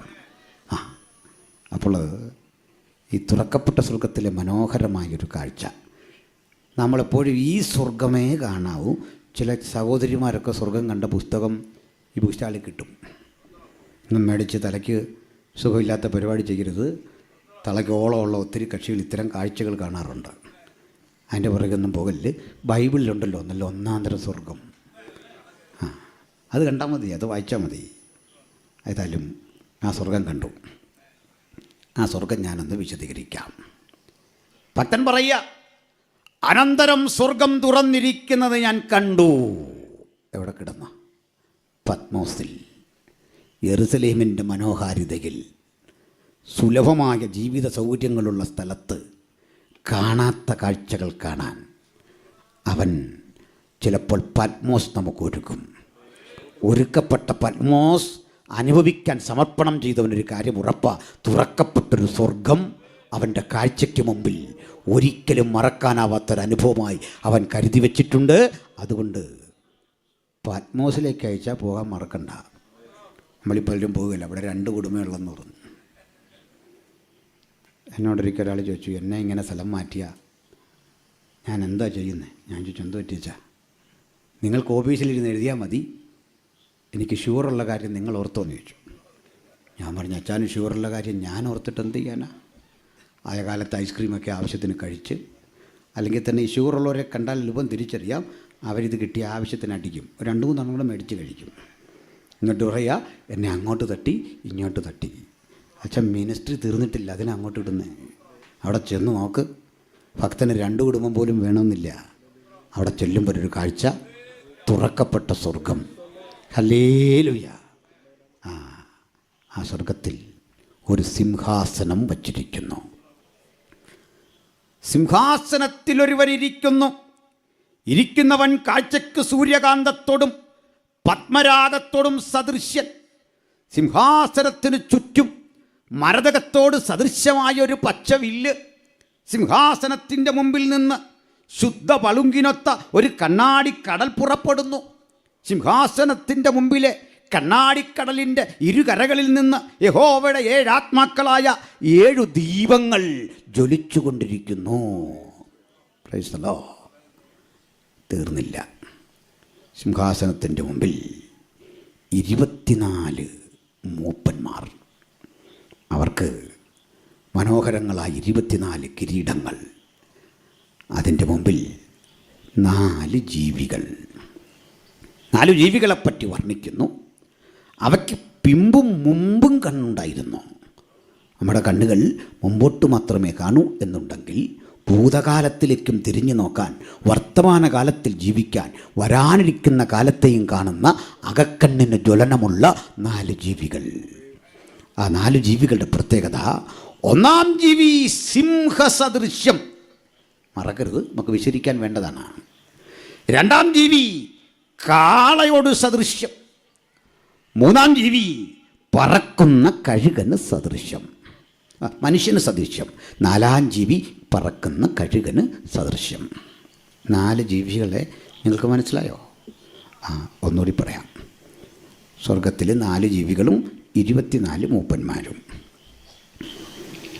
24 മൂപ്പന്മാർ, 4 ജീവികൾ. 24 മൂപ്പന്മാർ ബ്രദറിലെയാണോ, TPM-ലെ ആണോ, IPC-ലെ ആണോ, ഷാരോണിലെ ആണോ, WM-ലെ ആണോ എന്നൊക്കെ നിങ്ങൾ തന്നെ കണ്ടുപിടിച്ചാൽ മതി. 24 മൂപ്പന്മാരും 4 ജീവികളും. ഒന്നാം ജീവി സിംഹസദൃശ്യം, രണ്ടാം ജീവി കാളയ്ക്ക് സദൃശ്യം, മൂന്നാം ജീവി പറക്കുന്ന മനുഷ്യന് സദൃശ്യം, 4-ാം ജീവി കഴുകന് സദൃശ്യം. ഇത് മറക്കുമോ? ഇത് ഓർത്തിരിക്കുക. ആവശ്യമില്ലാത്ത എത്രയോ കാര്യങ്ങൾ നമ്മൾ ഓർത്ത് പകയോടിരിക്കുന്ന മനുഷ്യരാ. സിംഹം, കാള, മനുഷ്യൻ, കഴുകൻ. അവ ഇങ്ങനെ 2 ചിറക് കൊണ്ട് മുഖം മൂടി, 2 ചിറക് കൊണ്ട് പാദം മൂടി, 2 കൊണ്ട് പറന്നു. എന്നിട്ട് ഒരുത്തനോട് ഒരുത്തൻ, ശ്രദ്ധിച്ചു കേൾക്കണത്, സൈന്യങ്ങളുടെ ദൈവമായ കർത്താവിനെ ആരാധിച്ചുകൊണ്ട് പറയുക, ഇരിക്കുന്നവനും ഇരുന്നവനും വരുന്നവനുമായ സർവശക്തിയുള്ള കർത്താവ് പരിശുദ്ധൻ, പരിശുദ്ധൻ, പരിശുദ്ധൻ. ഒരു ലൈനിൽ ഇത്രയും പറയും, ഒരിടവേള പോലുണ്ട്, പിന്നെയും പറയും. അതിന് കാരണമുണ്ട്. ഈ ജീവികൾ പറയുമ്പോൾ ദൈവം ഏകനാണ്, പക്ഷെ പിതാവ്, പുത്രൻ, പരിശുദ്ധാത്മാവെന്ന് നിത്യമായി നിലകൊള്ളുന്ന 3 തത്വങ്ങളുണ്ടതിൽ, 3 വ്യക്തിത്വങ്ങളുണ്ടതിൽ, 3 സവിശേഷതകളുള്ള, എന്നേക്കും നിൽക്കുന്ന, നിത്യമായി നിൽക്കുന്ന എൻറ്റിറ്റികൾ 3 പിതാവ്, പുത്രൻ, പരിശുദ്ധാത്മാവ്. അതുകൊണ്ട് അവ പറഞ്ഞു, ഹോളി ഹോളി ഹോളി. ഈ പാട്ടിങ്ങനെ പാടി പാടിയിരിക്കുമ്പോൾ മുഖം മറച്ചു പിടിച്ചു എന്നല്ല. മുഖം മറച്ചു പിടിച്ചുകൊണ്ട് ഒരുത്തനൊരുത്തൻ എന്ന് പറയാൻ പറ്റുമോ? ഞാൻ പറയാം. അച്ചടക്ക നിർബന്ധമുള്ള പ്രിൻസിപ്പൽ നടന്നു പോകുമ്പോൾ പുസ്തകം കയ്യിൽ പിടിച്ചുകൊണ്ട് വായിക്കുന്ന കുഞ്ഞ് അടുത്ത ആളോട് പറയാ, ദേ മാഷ് വരുന്നു, മാഷ് വരുന്നു, മാഷ് വരുന്നു. പറഞ്ഞു പറഞ്ഞ് പറഞ്ഞ് ശബ്ദം കൂടി ഒടുക്കം കെരൂബുകൾ പറയുമ്പോൾ അവയാർക്കുന്ന ശബ്ദത്തിൻ്റെ ഇരമ്പൽ കൊണ്ട് ദേവാലയം മുഴുവൻ അതിൻ്റെ പ്രകമ്പനം. ഇന്ന് രാത്രി ഇവിടെ ഇരിക്കുമ്പോൾ ഈ മഹാദൈവത്തെയാണ് നമ്മൾ ഹൃദയം തുറന്നിരുന്ന് ആരാധിക്കുന്നത്. എന്ന ബോധം നമുക്ക് കൂടുതൽ കരുത്താകട്ടെ. മറ്റൊരു കാര്യമുണ്ട്. ഇങ്ങനെ ദൂതഗണങ്ങളിൽ ഒരു വിഭാഗം ആരാധിക്കുമ്പോൾ ആരാധന വളരെ മനോഹരമെങ്കിലും തമ്പുരാൻ്റെ ഇഷ്ടം നമ്മുടെ കൂടെ ആരാധിക്കുന്നതാണ്, നമ്മുടെ ആരാധന കൈപ്പറ്റുന്നതാണ്. സ്വർഗാതിസ്വർഗത്തിലെ ദൂതഗണങ്ങളുടെ മനോഹരമായ പരിശുദ്ധൻ പരിശുദ്ധൻ എന്ന് വിളിക്കുന്ന ഉല്ലാസനിർഭരമായ ആരാധനയേക്കാൾ സ്വർഗം വിലമതിക്കുന്ന ആരാധന ഈ ഐക്യ കൺവെൻഷനിൽ നമ്മൾ ആരാധിക്കുന്നതാണ്. സംശയമുണ്ടോ? സംശയിക്കണ്ട. അതിന് കാരണം പറയാം. ലോകത്തിലെ സകല മതങ്ങളും ദൈവത്തിനൊരു സ്ഥാനം പേർ ചൊല്ലി വിളിക്കും. അത് കുറ്റമൊന്നുമല്ല കേട്ടോ, വിമർശനമല്ല. ഞാനൊന്നാമത് ഈ അന്യമതസ്ഥരെ വിമർശിക്കുന്ന ഒരാളല്ല. നിനക്കൊട്ടും വിശ്വാസം വരുന്നില്ല ഇത് കേട്ടല്ലേ? എന്ന് വെച്ചാൽ ഇന്ത്യയുടെ നയം നമ്മുടെ നയം. ആദ്യം ആറ്റോമിക ബോംബ് പരീക്ഷിക്കുകയില്ല, മനസ്സിലായില്ലേ? നമ്മളായിട്ടൊരു കാരണം ഉണ്ടാക്കില്ല. പണ്ടൊരു സഹോദരി പറഞ്ഞു, ഇപ്പോൾ വന്ന വഴക്ക് വിടുന്നുമില്ല, പുതിയത് പിടിക്കുന്നുമില്ല. മനസ്സിലായല്ലോ? അതുകൊണ്ട് ആ വഴി നമ്മൾ ഒത്തിരി പോകണ്ട. ചുരുക്കി പറഞ്ഞാൽ സംഭവിച്ചെന്താ? ലോകത്തിലെ സകല മതങ്ങളും ദൈവത്തെ ചിലർ ഈശ്വര, അല്ലേ ദൈവമേ വേണ്ട, നമുക്ക് ബൈബിളിലേക്ക് തന്നെ വരാം. ജൂതൻ വിളിക്കും യാഹുവേ, എൻ്റെ യഹോവേ എന്ന് വിളിക്കും. യാഹുവേ, അഡോണായ് ഇതൊക്കെ വിളിക്കും. എൻ്റെ നാഥ, എൻ്റെ കർത്താവേ, എൻ്റെ ദൈവമേ, ഈശ്വര എന്നൊക്കെ വിളിക്കും. നിങ്ങൾക്ക് പക്ഷേ ഒരു കാര്യം അറിയോ? നാം എങ്ങനെയാണ് ദൈവത്തെ വിളിക്കുക? ഉലകം മനസ്സിലാക്കിക്കൊള്ളുക. ചരിത്രത്തിൻ്റെ ഇന്നുവരെയുള്ള വികാസ പരിണാമങ്ങളിൽ അത്യുന്നതനെ, സർവശക്തനെ, ആത്യന്തികനെ, സൃഷ്ടാവായ ദൈവത്തെ യേശുവിൻ്റെ അനുഗാമികൾ മാത്രം വിളിക്കുന്ന ഒരു പേരുണ്ട്. യേശുവിൻ്റെ അനുഗാമികൾ മാത്രം വിളിക്കുന്ന പേര് ഒന്നുകൂടി പറയാം. only we people addressing Almighty as Father, Father, Father, Father, Heavenly Father. ചുരുക്കി പറഞ്ഞാൽ ദൈവത്തെ പിതാവ് എന്ന് വിളിക്കുന്ന ഒരൊറ്റ മാർഗമേ ഉലകത്തിലുള്ളൂ. അത് യേശുവിൻ്റെ അനുഗാമികളുടെ മാർഗമാണ്.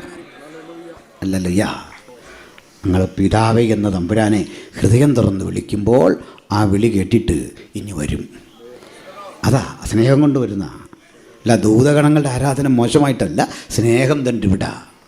4-5 മക്കളുടെ അടുത്തൊക്കെ മക്കൾ തന്നെ പറയല്ലേ, പപ്പായ്ക്ക് ഇഷ്ടം അവനോട് എനിക്കറിയാം. അതിന് കാരണം പപ്പായ അങ്ങോട്ട് സ്നേഹിച്ചാലേ പപ്പ ഇങ്ങോട്ട് സ്നേഹിക്കുകയുള്ളൂ. അല്ലെങ്കിൽ പൊതുവിലൊരു സ്നേഹമുണ്ട്, അത് നിനക്ക് തരും. ഓഹരിയും നിനക്ക് തരും, പിണക്കമൊന്നുമില്ലെന്നേ. ഇത് റെസിപ്രോക്കലല്ലേ, കൊണ്ടും കൊടുത്തും ഒക്കെ മേടിക്കേണ്ടതാ, കൊടുത്തു വാങ്ങേണ്ടതാ ഇതല്ലേ? സ്തോത്രം. ആർക്കെങ്കിലും ദൈവത്തിന് സ്നേഹം കുറഞ്ഞുപോയി എന്ന് തോന്നുന്നെങ്കിൽ ഒരു കാര്യമേ ഉള്ളൂ, അങ്ങോട്ട് സ്നേഹം പകരണം. അവനുള്ള സ്നേഹം അങ്ങോട്ട് കൊടുക്കുമ്പോൾ ആ സ്നേഹം നിറഞ്ഞു കവിയുന്ന അനുഭവത്തിൽ തൻ്റെ മക്കൾക്ക് ഇങ്ങോട്ട് ലഭിക്കും. സ്തോത്രം. ഈ കാഴ്ചകൾക്ക് നടുവിൽ ഈ രംഗം മറക്കരുത്. തുറക്കപ്പെട്ട സ്വർഗം. ഈ ജീവികൾ ദൈവത്തിന് മഹത്വം കൊടുക്കുമ്പോഴൊക്കെ മൂപ്പന്മാർ സിംഹാസനങ്ങളിൽ നിന്ന് എഴുന്നേറ്റ് തങ്ങളുടെ കിരീടങ്ങളെ താഴെ വെക്കും.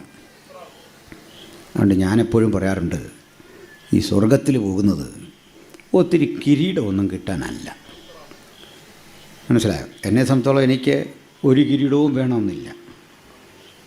ഒരു കിരീടവും വേണമെന്നില്ലെന്ന് പറയാൻ കാരണം എൻ്റെ എളിമത്തം കൊണ്ടല്ല.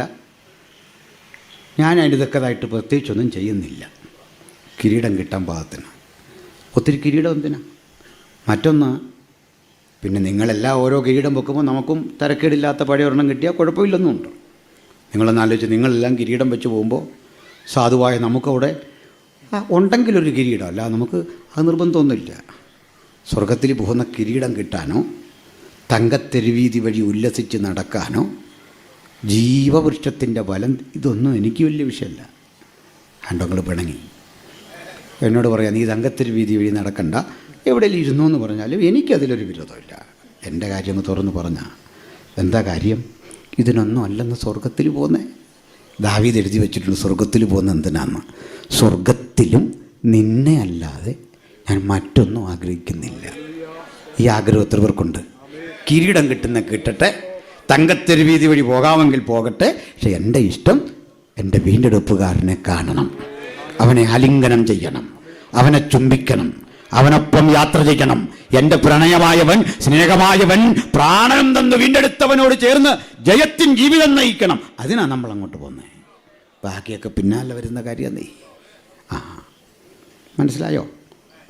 പിണങ്ങരുത്, വിഷയത്തിലേക്ക് വരണം. ശ്രദ്ധിക്കണേ. ഇവിടെ ഈ കാഴ്ചക്കിടയ്ക്ക് മറ്റൊരു കാഴ്ച കണ്ടു.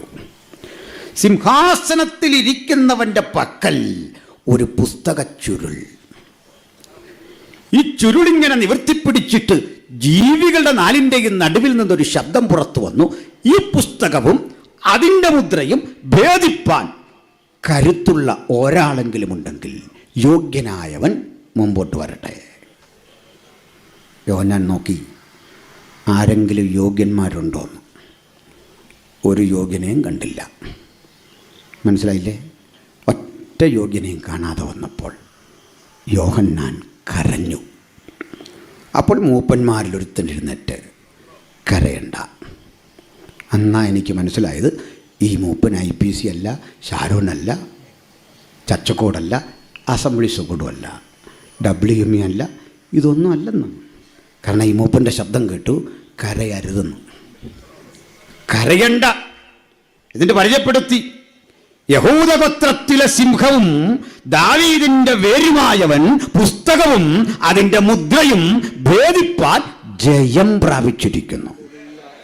നല്ലൊരു ഇൻട്രൊഡക്ഷൻ യേശുവിനെ പറ്റി പറഞ്ഞു.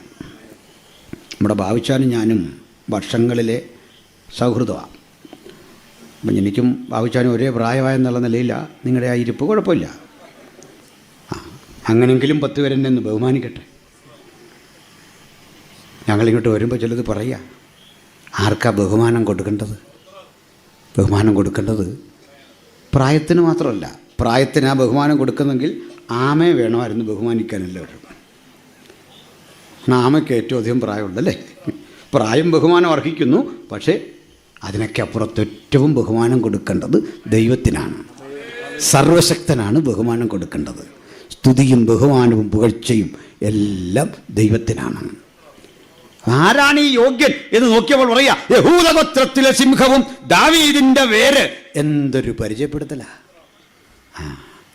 യോഹന്നാൻ അപ്പോൾ ഒന്ന് നോക്കി, ഇതാരാ പുള്ളി?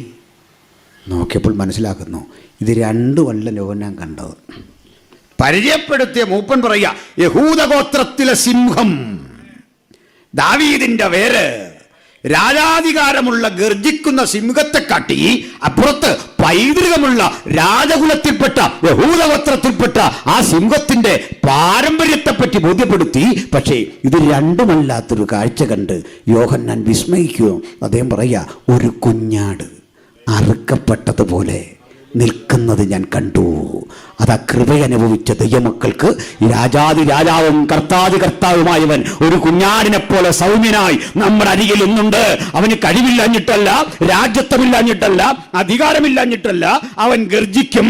ആ ഗർജനത്തിന്റെ മുമ്പിൽ പിടിച്ചു നിൽക്കാൻ ഉഗ്രപ്രതാപങ്ങൾക്ക് സാധിക്കില്ല. സകല മുഴങ്കാലും മടങ്ങുന്ന, സ്വർലോകരുടെയും ഭൂലോകരുടെയും അധോലോകരുടെയും മുഴങ്കാൽ മടങ്ങുന്ന നസ്രായനെ കണ്ടിട്ട് യോഹന്നാൻ പറയാ, അറുക്കപ്പെട്ട ഒരു കുഞ്ഞാടിനെ ഞാൻ കണ്ടു. രക്തമൊലിപ്പിച്ച് ജയാളിയായി നിൽക്കുന്ന ഈ കുഞ്ഞാട് ഒരു കാര്യം തെളിയിക്കുക. എന്താണ് ഈ കുഞ്ഞാട് രക്തം ചൊല്ലി നിൽക്കുന്നറിയണ്ടേ? ലോകത്തിൽ ഇന്ന് വരെ ചെന്നായ്ക്കളുടെ മടയിലേക്ക് ഓടിക്കയറിയ ഒരാളും തിരിച്ചു വന്ന ചരിത്രമില്ല. പിച്ചി ചീന്തി കടിച്ചു പറിച്ച് മാംസം തിന്ന് അസ്ഥിയും കടിച്ചു പറിച്ച് കുടയുമ്പോൾ ചെന്നായ്ക്കളുടെ വച്ചത്തിലേക്ക് ഇരമ്പിക്കയറി ജയമെടുത്ത് വന്നവൻ ഒരാൾ മാത്രം. അവനെ ഇന്ന് രാത്രി ഉയർത്തിക്കൊണ്ട് ഞാൻ ദൈവമക്കളോടായി പറയുന്നു, ഒരനർത്ഥവും നിനക്ക് ഭവിക്കയില്ല, ഒരു ബാധയും നിന്റെ കൂടാരത്തിലെടുക്കയില്ല. മരണത്തെ ജയിച്ചവൻ നമ്മോട് കൂടെയുണ്ട്. ഒന്നിനെയും ഭയമില്ലാത്ത രാജാതി രാജാവ്, കർത്താതി കർത്താവുമാണവൻ. പക്ഷേ സ്നേഹം കൊണ്ടവനിക്കവൻ കുഞ്ഞാടാണ്. ഹല്ലേലൂയ! കുഞ്ഞാട് വന്നു, കൈ നീട്ടി ഈ മുദ്രാപുസ്തകം ഇഞ്ഞു വാങ്ങി ലാഘവത്തോടെ അവനൊന്ന് തുറന്നു. ഇവിടെ മുതല നമ്മൾ വായിച്ചതിൻ്റെ ഉള്ളടക്കം ഞാൻ നിങ്ങളോട് പറയാം. 7 മുദ്രകളാകെയുണ്ട്. അതിൽ 6-ാം അധ്യായത്തിൽ 6 മുദ്രയും ഭേദിക്കും. 6 മുദ്രയിലേക്ക് നമുക്ക് പോകണ്ട, 4 മുദ്രകൾ മതി. ഈ 4 മുദ്രകളിൽ 4 കുതിരകളെ നിങ്ങൾക്ക് കാണാം. ആ കുതിരകളുടെ നിറം ഞാൻ ആദ്യം പറയാം. ഒന്നാമത്തെ കുതിര ഒരു വെള്ളക്കുതിരയാണ്. രണ്ടാമത്തെ കുതിര ഒരു ചുവന്ന കുതിരയാണ്. മൂന്നാമത്തത് കറുത്ത കുതിരയാണ്. നാലാമത്തെ കുതിരയെ സംബന്ധിച്ച് ദേവദാസൻ വായിച്ച വാക്യം നമ്മൾ കേട്ടെങ്കിലും ഒരു ഭേദഗതി ഞാൻ പറയാം. നാലാമത്തതൊരു മഞ്ഞക്കുതിര എന്ന് മലയാളം ബൈബിളിൽ.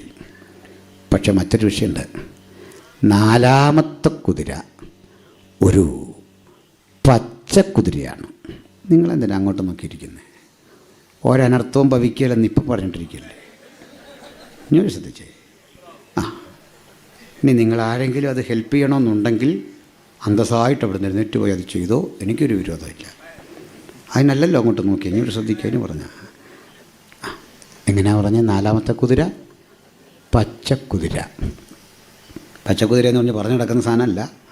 അത് വർഷങ്ങളായിട്ട് മനുഷ്യനെ പറ്റിക്കുക. കാശ് കിട്ടും എന്ന് പറഞ്ഞു. ഇത്ര നാളായിട്ട്, നൂറ്റാണ്ടായിട്ട് മനുഷ്യനെ പറ്റിച്ചുകൊണ്ടിരിക്കുക. ഇപ്പം കിട്ടും എന്ന് പറഞ്ഞല്ലേ? ആ സംഗതിയല്ല. ക്ലോറോസ് എന്ന് ഗ്രീക്കിൽ കിടക്കുന്നു കുതിരയുടെ നിറം. ക്ലോറോസ്. അതിനെക്കുറിച്ചറിയാൻ ആൺപിള്ളേരോട് ചോദിച്ചിട്ട് കാര്യമില്ല. ഇത് മെടുക്കി പെൺപിള്ളേരാണ്. കുഞ്ഞ് എന്താ ക്ലോറോസ് എന്നറിയണ്ടേ? പച്ച നിറം സസ്യങ്ങൾക്ക് നൽകുന്ന ഒരു രാസവസ്തുവുണ്ട്, ക്ലോറോഫിൽ. ക്ലോറോസ് ഹരിതക വർണ്ണം കൊടുക്കുന്ന ആ കെമിക്കലാണ്. അപ്പോൾ പച്ച നിറമാണിത്. ഇംഗ്ലീഷിൽ കിടക്കുന്നു പെയിൽ ഗ്രീൻ, വിളറിയ പച്ച. അതാ ശരി പരിഭാഷ. പക്ഷെ വിളറിയ പച്ച എന്ന് കണ്ടപ്പോൾ മലയാളത്തിൽ പരിഭാഷ ചെയ്തൊരിടത്ത് വിളറിയ പച്ച മഞ്ഞയായിരിക്കുമല്ലോ. പച്ചയില പഴുത്താൽ മഞ്ഞയാകുമല്ലോ.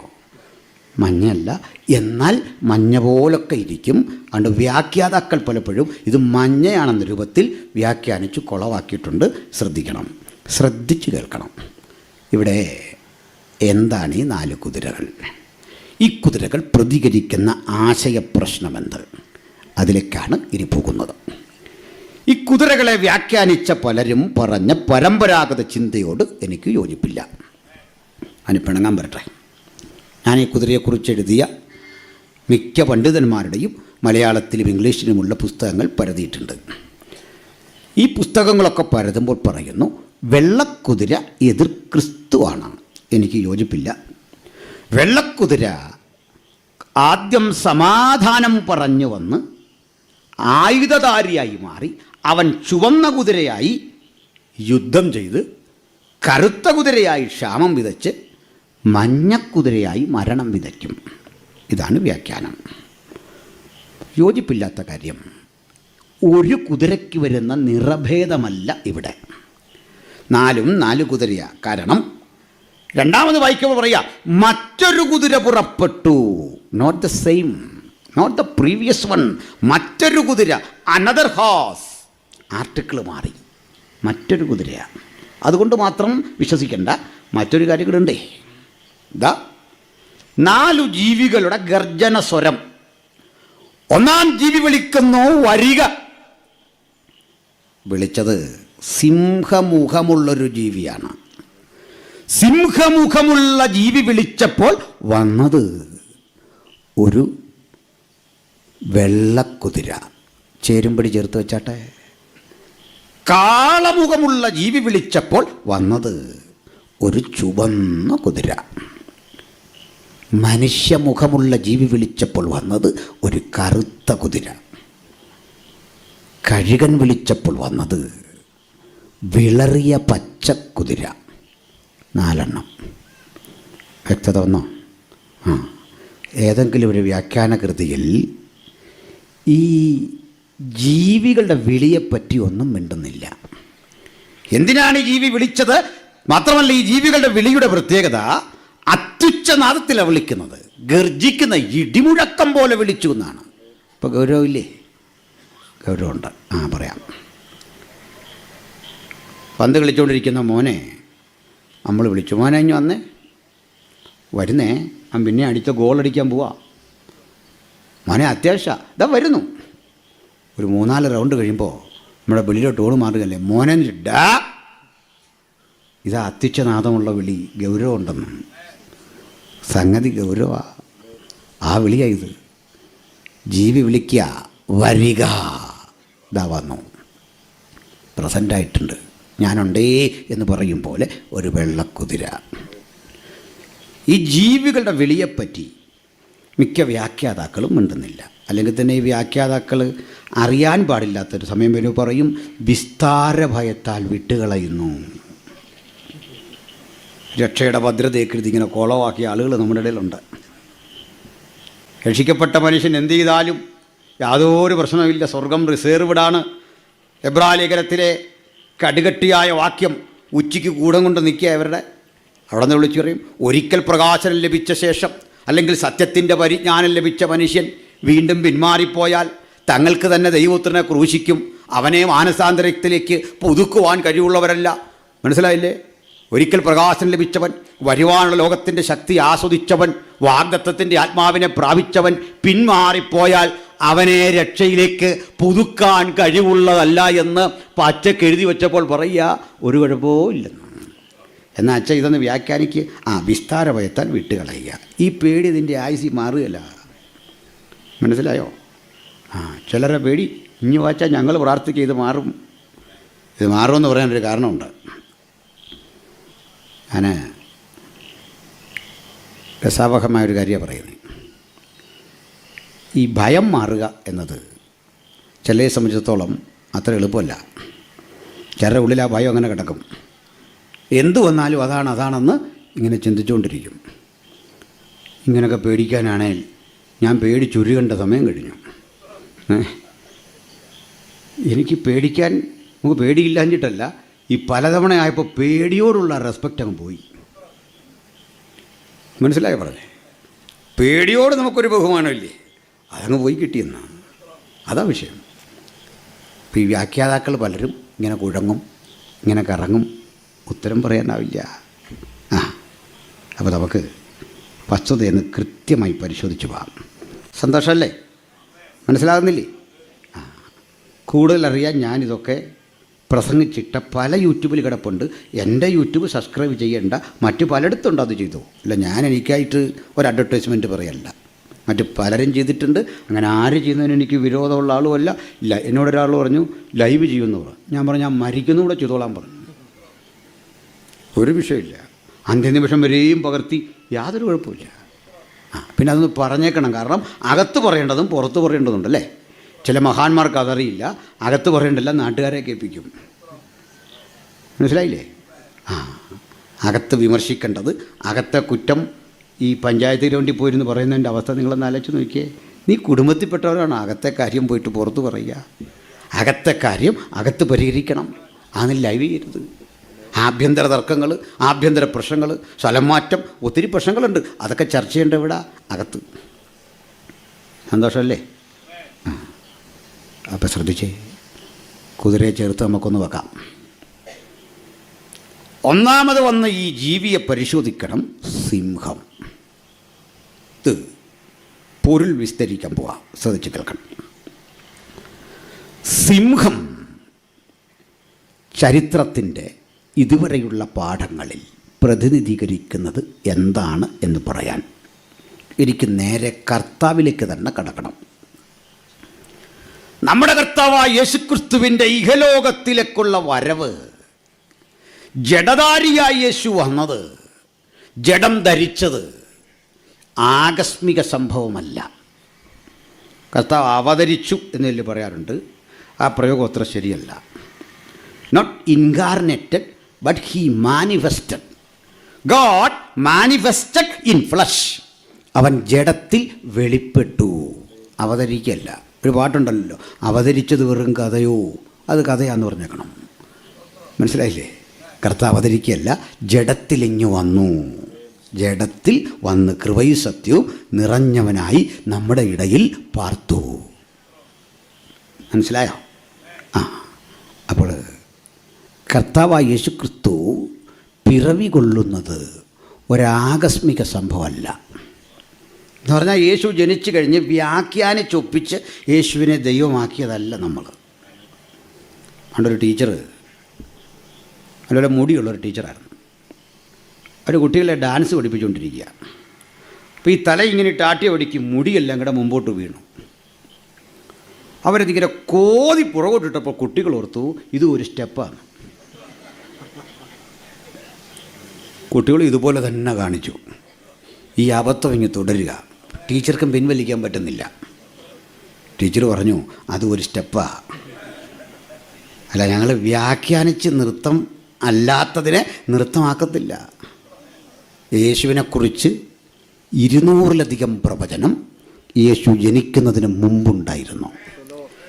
യേശു എവിടെ ജനിക്കണം, ഏത് ഗോത്രത്തിൽ ജനിക്കണം, ഏത് സ്ഥലത്ത് ജനിക്കണം, അവൻ മിസ്രയീമിലേക്ക് പോകണം, അവൻ മിസ്രയീമിൽ തിരികെ വരുമ്പോൾ നസ്രായൻ എന്ന് വിളിക്കപ്പെടണം, അവൻ നസ്രത്തിൽ വളരണം, നസ്രത്തിൽ വളർന്നവനെ നസ്രായൻ എന്ന് വിളിക്കണം. മാത്രമല്ല 12 വയസ്സിൽ യേശുവിനെ നഷ്ടപ്പെട്ടു പോകുന്ന ആ കാലത്തിനും 18 വയസ്സിനും ശേഷമുള്ള യേശുവിന്റെ പ്രവൃത്തികളെ കുറിച്ച് വീണ്ടും നിരവധി പ്രവചനങ്ങൾ കൃത്യമായി തിരുവെഴുത്തിൽ എഴുതി വെച്ചു. അവൻ എങ്ങനെ മരിക്കണം, ദൈവത്തിന്റെ ക്രിസ്തു കഷ്ടമനുഭവിച്ച് ക്രൂശു സഹിച്ച് മരിച്ച് അടക്കപ്പെട്ട് ഉയർത്തെഴുന്നേൽക്കണം എന്ന് കൃത്യം എഴുതി വെച്ചതുപോലെ ജനിച്ച് മരിച്ചടക്കപ്പെട്ട് ഉയർത്തെഴുന്നേറ്റവൻ ഒരുവൻ മാത്രമേ ഉലകത്തിലുള്ളൂ. അവിടുത്തെ പേരാണ് കർത്താവായ യേശു ക്രിസ്തു. ഹല്ലേലൂയ. അല്ല, സംഭവിച്ച സംഭവങ്ങളെ വ്യാഖ്യാനിച്ചുരുട്ടുകല്ലിത്. അതിന് കാരണമുണ്ട്, പറയാം. ഞാൻ ഒരു ചർച്ചയിൽ എത്തിസ്റ്റുകളാണ് അപ്പുറത്ത്, എന്ന് വെച്ചാൽ നിരീശ്വരവാദികളായ ആളുകൾ. അവരാരും മോശപ്പെട്ടവരല്ല, എൻ്റെ നല്ല സുഹൃത്തുക്കളാണ്.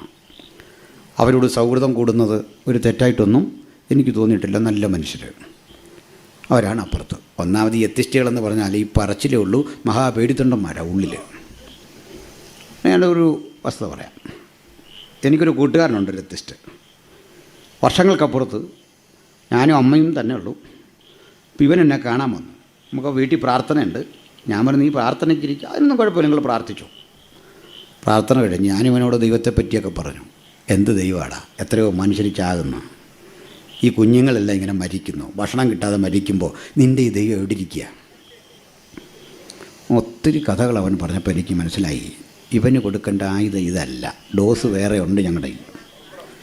ഞാൻ ചോദിച്ചു, നീ ഇന്നിനെയും പോകുന്നുണ്ടോ? ഉണ്ട്. ഇതുവഴിയാണ് പോകുന്നത്? സ്ഥലം പറഞ്ഞപ്പോൾ ഞാൻ പറഞ്ഞു, ആ ശ്മശാനത്തിൻ്റെ അതിൻ്റെ താഴെ കൂടല്ലേ. വഴികൾ കൃത്യം പറഞ്ഞു ഇടാ, ഇതൊക്കെയാണെങ്കിലും നമ്മുടെ കൂടെ പഠിച്ച് ഇന്നാരും ആത്മഹത്യ ചെയ്ത് അവനെ ഇടയ്ക്ക് അവിടെ അല്ലേ. ഓരോന്നും പറഞ്ഞ് അല്പം കഴിഞ്ഞപ്പോൾ ഇവൻ പോകുന്നില്ല. ആശാൻ പോകുന്നില്ലെന്ന്, ഒരു കാരണമില്ല, പോകുന്നില്ല. മനസ്സിലായില്ലേ? ചിലർക്ക് പിശാചി വിശ്വാസമില്ല, അത് തെറ്റാന്നാണ് പറയുന്നത്. സ്നേഹിത, ദൈവമുണ്ട്, സാത്താനും ഉണ്ട്. സാത്താനുണ്ടെന്നുള്ള തെളിവ് പറയാം. യോഗം കഴിഞ്ഞ് ഒറ്റയ്ക്കൊരു നിരീശ്വരൻ ഇതല്പനേരം കേട്ടിട്ട് വീട്ടിലേക്ക് പോകാൻ നോട്ടിക്കോ. പുള്ളി ഒറ്റപ്പെട്ടു പോയി. പെട്രോളൊക്കെ കയ്യിലുണ്ടെങ്കിലും ഈ പോകുന്ന വഴിക്ക് ഒരു 3 തവണ പുറകോട്ട് തിരിഞ്ഞു നോക്കും. ആരെയാണെന്നറിയില്ല, ആ ഭയം, ആ പിശാച്. ചുമ്മാ അതെല്ലാം തിരിഞ്ഞു നോക്കിയാൽ മനസ്സിലായോ? എൻ്റെ മുമ്പിൽ എത്തിസ്റ്റുകളിരിക്കുക. ചർച്ചയ്ക്ക് വന്നിട്ട് പറഞ്ഞു, നിങ്ങളുടെ ദൈവം ഈ ക്രൂശെ കിടന്ന് കരഞ്ഞു, ഈ അടിയും പിടിയും കുത്തും എല്ലാവരും ഏറ്റുവാങ്ങി. എടോ, സ്വന്തമായിട്ട് ക്രൂശിൽ നിന്ന് പുറത്തേക്കൊന്ന് ഇറങ്ങാൻ ത്രാണിയില്ലാത്ത യേശുവിനോടാണോ നീ പ്രാർത്ഥിക്കുന്നത്? സ്വന്തം രക്ഷയ്ക്ക് കെൽപ്പില്ലാതെ വൈല്യ മോനെ. ഞാൻ പറഞ്ഞു, സമ്മതിച്ചു. ഇനി ഞാൻ പറയുന്നത് കേൾക്കണം. പറയൂ. ഞങ്ങളുടെ കർത്താവ് ക്രൂശിൽ മരിച്ചു, അതൊരു സത്യമാണ്. ആ മരണം ഒരു പരാജയമല്ല, അതൊരു ജയമാണ്. അതെങ്ങനെയാ? പറയാം. ക്രൂശിൽ യേശു എന്തു പറയണം, എങ്ങനെ പെരുമാറണം, എങ്ങനെ മരിക്കണം, എങ്ങനെ അടക്കപ്പെടണം, എങ്ങനെ ഉയർത്തെഴുന്നേൽക്കണം എന്ന് യേശു ജനിക്കുന്നതിന് 1000 ആണ്ട് മുമ്പ് എഴുതി വച്ച യേശുവിനെ ഇന്നും വിശ്വസിക്കാത്ത ഒരു സമൂഹത്തിൻ്റെ തെളിവ് ഞാൻ കാണിച്ചാൽ കാണിക്കുക. വേറെങ്ങും പോകണ്ട, സങ്കീർത്തനം 22 വായിച്ചാൽ മതി. ഇന്നും യേശുവിൽ വിശ്വസിക്കാത്ത യഹൂദന്മാരുടെ ഗ്രന്ഥത്തിൽ യേശുവിനെ പറ്റി, ആ മരണത്തെപ്പറ്റി എഴുതി, എൻ്റെ ദൈവമേ നീ എന്നെ കൈവിട്ടതെന്ത്? യേശു ക്രൂശിൽ കിടന്ന് എന്തു പറയണം എന്ന് കൃത്യം യേശു ജനിക്കുന്നതിന് നാളുകൾക്കപ്പുറത്ത് ഈ പുസ്തകത്തിൽ എഴുതി. എൻ്റെ അങ്കിക്കായി അവർ ചീട്ടിട്ടു, അത് കൃത്യം ഈ പുസ്തകത്തിൽ എഴുതി. തീർന്നില്ല. അല്പം കൂടി വ്യക്തമായി യേശുവിനെ പറ്റി 700 കൊല്ലം മുമ്പ് യെശയ്യാവ് പ്രവചിച്ചു. അവൻ എങ്ങനെ മരിക്കണം, അവൻ ആരായിരിക്കണം, കൃത്യം എഴുതി വെച്ച ആ സൂക്തങ്ങൾ വായിച്ചു കേൾപ്പിച്ചു. അതവനെ പറഞ്ഞു കേൾപ്പിച്ചിട്ട് വായിക്കാൻ പറഞ്ഞു. ഇത് 700 കൊല്ലം മുമ്പാണെങ്കിൽ, അന്ന് യേശു ജനിച്ചിട്ടില്ലെങ്കിൽ, 700 കൊല്ലത്തിന് ശേഷം ഇത് ഇങ്ങനെയാണെങ്കിൽ അതൊരു അത്ഭുതമല്ലേ? അവന് സമ്മതിക്കാതിരിക്കാൻ തരമില്ല. എന്താ യെശയ്യാവ് പറഞ്ഞത്? യെശയ്യാവ് പറഞ്ഞതാ, ഇന്ന് രാത്രി ഈ ഗ്രാമത്തോടും ഞങ്ങൾക്ക് പറയാനുള്ളത്, ഞങ്ങൾ ഉൽപ്പത്തി മുതലുള്ള ഇവിടെ വരെയുള്ള ദൈവത്തിന്റെ ദാസന്മാർ ഉലകത്തെ കേൾപ്പിച്ചതെന്ത്? യെശയ്യാ 53 പറയാ, ഞങ്ങൾ കേൾപ്പിച്ചത് ആരാണ്? ഞങ്ങൾ ജനകോടികൾ മുഴുവൻ ആരാധിക്കുന്ന കർത്താവായ യേശുക്രിസ്തുവിന്റെ എളിയ ദാസന്മാർ യേശു ജനിക്കുന്നതിന് 700 ആണ്ടുകൾക്ക് മുമ്പ് തുടങ്ങി ഇന്നുവരെ ഞങ്ങൾ കേൾപ്പിച്ചത് ആർ വിശ്വസിച്ചിരിക്കുന്നു? യഹോവയുടെ ഭുജം ആർക്ക് വെളിപ്പെട്ടിരിക്കുന്നു? അവൻ ഇലകതൈ പോലെയും വരണ്ട നിലത്ത് നിന്ന് വേർമുളയ്ക്കുന്നത് പോലെയും അവന്റെ മുമ്പാകെ വളരും. അവന് രൂപഗുണമില്ല, കോമളത്വമില്ല, കണ്ടാൽ ആഗ്രഹിക്കത്തക്ക സൗന്ദര്യവുമില്ല. അവൻ മനുഷ്യരാൽ അടിക്കപ്പെട്ടും നിന്ദിക്കപ്പെട്ടും ത്യജിക്കപ്പെട്ടും വ്യസനപാത്രമായും രോഗം ശീലിച്ചവനായി വരുന്നു. അവനെ കാണുന്നവർ മുഖം മറച്ചു കളയത്തക്കവണ്ണം അവൻ നിന്ദിതനായിരുന്നു. നാമോ ദൈവം അവനെ ആദരിച്ചതുമില്ല എന്ന് വിചാരിച്ചു. എന്നാൽ അവൻ നമ്മുടെ പാപങ്ങൾ നിമിത്തം തകർന്ന് അതിക്രമങ്ങൾ നിമിത്തം മുറിവെറ്റിരിക്കുന്നു. എന്നാൽ നമ്മുടെ സമാധാനത്തിനായി ശിക്ഷ അവന്റെ മേലായി, അവന്റെ അടിപ്പിണരുകളാൽ നമുക്ക് സൗഖ്യമൊന്നും ഇരിക്കുന്നു. നാം എല്ലാവരും ആടുകളെ പോലെ തെറ്റിപ്പോയിരുന്നു. നാം ഓരോരുത്തരും താന്താന്റെ വഴിക്ക് തിരിഞ്ഞിരുന്നു. യഹോവ നമ്മുടെ എല്ലാം അകൃത്യം അവന്റെ മേൽ ചുമത്തി തന്നെത്താൻ താഴ്ത്തി വായ തുറക്കാതെ ഇരുന്നിട്ടും അവൻ പീഡിപ്പിക്കപ്പെട്ടു. യെശയ്യാ 53 ആ മനോഹര കവിതയിൽ പറയുന്ന എല്ലാ കാര്യങ്ങളും കൃത്യമായി 100% തികവോടെ സ്വന്തം ശരീരത്തിൽ ഏറ്റുവാങ്ങി ദേഹമെന്ന തിരശീല ചിന്തി മനുഷ്യരാശിക്ക് രക്ഷയുടെ പുത്തൻ വഴിയൊരുക്കി കൊണ്ട് ഞാൻ തന്നെ വഴിയും സത്യവും ജീവനുമെന്നരുളിയ ആ യേശുവിനെ കുറിച്ചുള്ള പ്രവചനം യേശുവിൽ നിറവേറിയത് കൊണ്ടാണ് ഞങ്ങൾ വിശ്വസിക്കുന്നത്. അവന് തുല്യനായി ഒരുവനില്ല, അവനൊപ്പം പറയാൻ ഒരാളുമില്ല. നിസ്തുല്യൻ, നിർമ്മലൻ, നിർദോഷൻ, പാപികളോട് വേറിട്ടവൻ ഈ ക്രിസ്തുവത്രേ ഞങ്ങളുടെ പ്രസംഗ വിഷയം. ഇന്ന് രാത്രി ഒരിക്കൽ കൂടി അവനെ ദൈവപുത്രനും കർത്താവുമായി മനുഷ്യരാശിയുടെ മധ്യത്തിൽ ഉയർത്തിക്കാട്ടിക്കൊണ്ട് ഞാനോ ഉയർത്തപ്പെട്ടാൽ സകലരും എങ്കിലേക്ക് ആകർഷിക്കപ്പെടുമെന്നരുളിയ തെറ്റുപറ്റാത്ത ആ നാവ് കൊണ്ട് അവർ ഉദ്ധരിച്ച വാക്കുകൾക്ക് ഒരു നിവൃത്തി എന്നവൻ ആർപ്പിക്കട്ടെ. മറ്റൊരുത്തലും രക്ഷയില്ല, മറ്റെവിടെയും രക്ഷയില്ല, മറ്റെങ്ങനെയും രക്ഷയില്ല. മനുഷ്യരാശി രക്ഷിക്കപ്പെടാൻ ദൈവത്താൽ അയക്കപ്പെട്ട ഒറ്റ ഉത്തരം, അത് കർത്താവായ യേശുക്രിസ്തു മാത്രം. ഇമ്മാനുവേലായവൻ, അത്ഭുത മന്ത്രിയായവൻ, വീരനാം ദൈവമായവൻ, നിത്യപിതാവായവൻ, സമാധാന പ്രഭുവായവൻ ഇന്നും നമ്മുടെ കൂടെയുണ്ട്. അതുകൊണ്ട് യേശു ജനിക്കുന്ന ആ ജനനത്തിനുമുണ്ട് ചില പൊരുളുകൾ. അത് പറഞ്ഞെങ്കിൽ കുതിര വരെ വരാൻ പറ്റൂ. അത് പറഞ്ഞിട്ട് നമ്മൾ സ്വോത്രകാഴ്ച എടുക്കാൻ പോവാം. സന്തോഷമാണോ? അപ്പം അങ്ങോട്ട് വരാം. ഇപ്പോൾ സ്വോത്രകാഴ്ചയ്ക്ക് ഉള്ള സമയം അടുക്കുന്നു. എന്തിനും തയ്യാറായിരുന്നോണം. ശരി. അപ്പോൾ യേശുക്രിസ്തു ജനിക്കുന്നത് ഒരൗപചാരികമായൊരു സമയത്തൊന്നും അല്ല. എന്നാൽ ഒന്ന് ജനിച്ചേക്കാം എന്നോർത്ത് ജനിച്ചതുമല്ല. ഭൂമിയിലേക്കൊന്ന് പോയേക്കാം, ഇത്ര നാളാ സ്വർഗത്തിലിരിക്കുന്നത്, ഞാൻ ഭൂമിയോടൊന്ന് കണ്ടിട്ട് വരാം, അങ്ങനെയൊന്നല്ല. യേശുവിൻ്റെ ജനനത്തെപ്പറ്റി ഏറ്റവും ആധികാരികമായൊരു വചനം ഇപ്പോൾ ദേവദാസൻ വായിച്ചു തരണം. ഗലാത്യർ 4:4 മനപ്പാഠം അറിയാവുന്ന വാക്യാണ്. ഗലാത്യർ 4:4 വായിച്ചോളൂ. എന്നാൽ കാലസമ്പൂർണത വന്നപ്പോൾ, യേശു ജനിച്ച സമയം പഠിച്ചു. കാലസമ്പൂർണത വന്നപ്പോൾ ദൈവം തന്റെ പുത്രനെ, അതിനും തർക്കമില്ല, ദൈവം തന്റെ പുത്രനെ സ്ത്രീയിൽ നിന്ന് ജനിച്ചവനായി മതി. എപ്പോഴാണ് യേശു ജനിച്ചത്? കാലസമ്പൂർണത എന്ന് പറഞ്ഞാൽ എന്താ? കാലസമ്പൂർണത കാലൻ സമ്പൂർണമായപ്പോഴല്ല. ചില കാലന്മാർ നമുക്ക് നേരെ വരുന്നുണ്ട്, കരുതി ഇരുന്നോളം നമ്മൾ കേട്ടില്ലേ. കാലൻ്റെ കാര്യമല്ല, കാലം ടൈം അതിൻ്റെ പൂർണ്ണതയിലെത്തിയപ്പോൾ. എന്താ ഈ സമയം? സമയം എന്ന് പറഞ്ഞാൽ എന്താ? ആർക്കെങ്കിലും പറയാമോ എന്താ സമയം? സമയം ഒന്ന് നിർവചിച്ചാട്ടെ. സമയം എന്താണെന്ന് ഞാൻ നിങ്ങളോട് ചോദിച്ചാൽ പറയും, സമയം എന്ന് പറഞ്ഞു കഴിഞ്ഞാൽ അത് അത് അത് അത് ഒരു ഒരു ഒരു ഒരു ഒരു ഒരു ഒരു ഒരു ഒരു ഒരു ഇതാണ്. അത്രയൊക്കെ നമുക്ക് പറയാൻ പറ്റുള്ളൂ. സമയത്തിന് ഏറ്റവും നല്ലൊരു നിർവചനമാണ് ഞാനിപ്പോൾ പറഞ്ഞത്.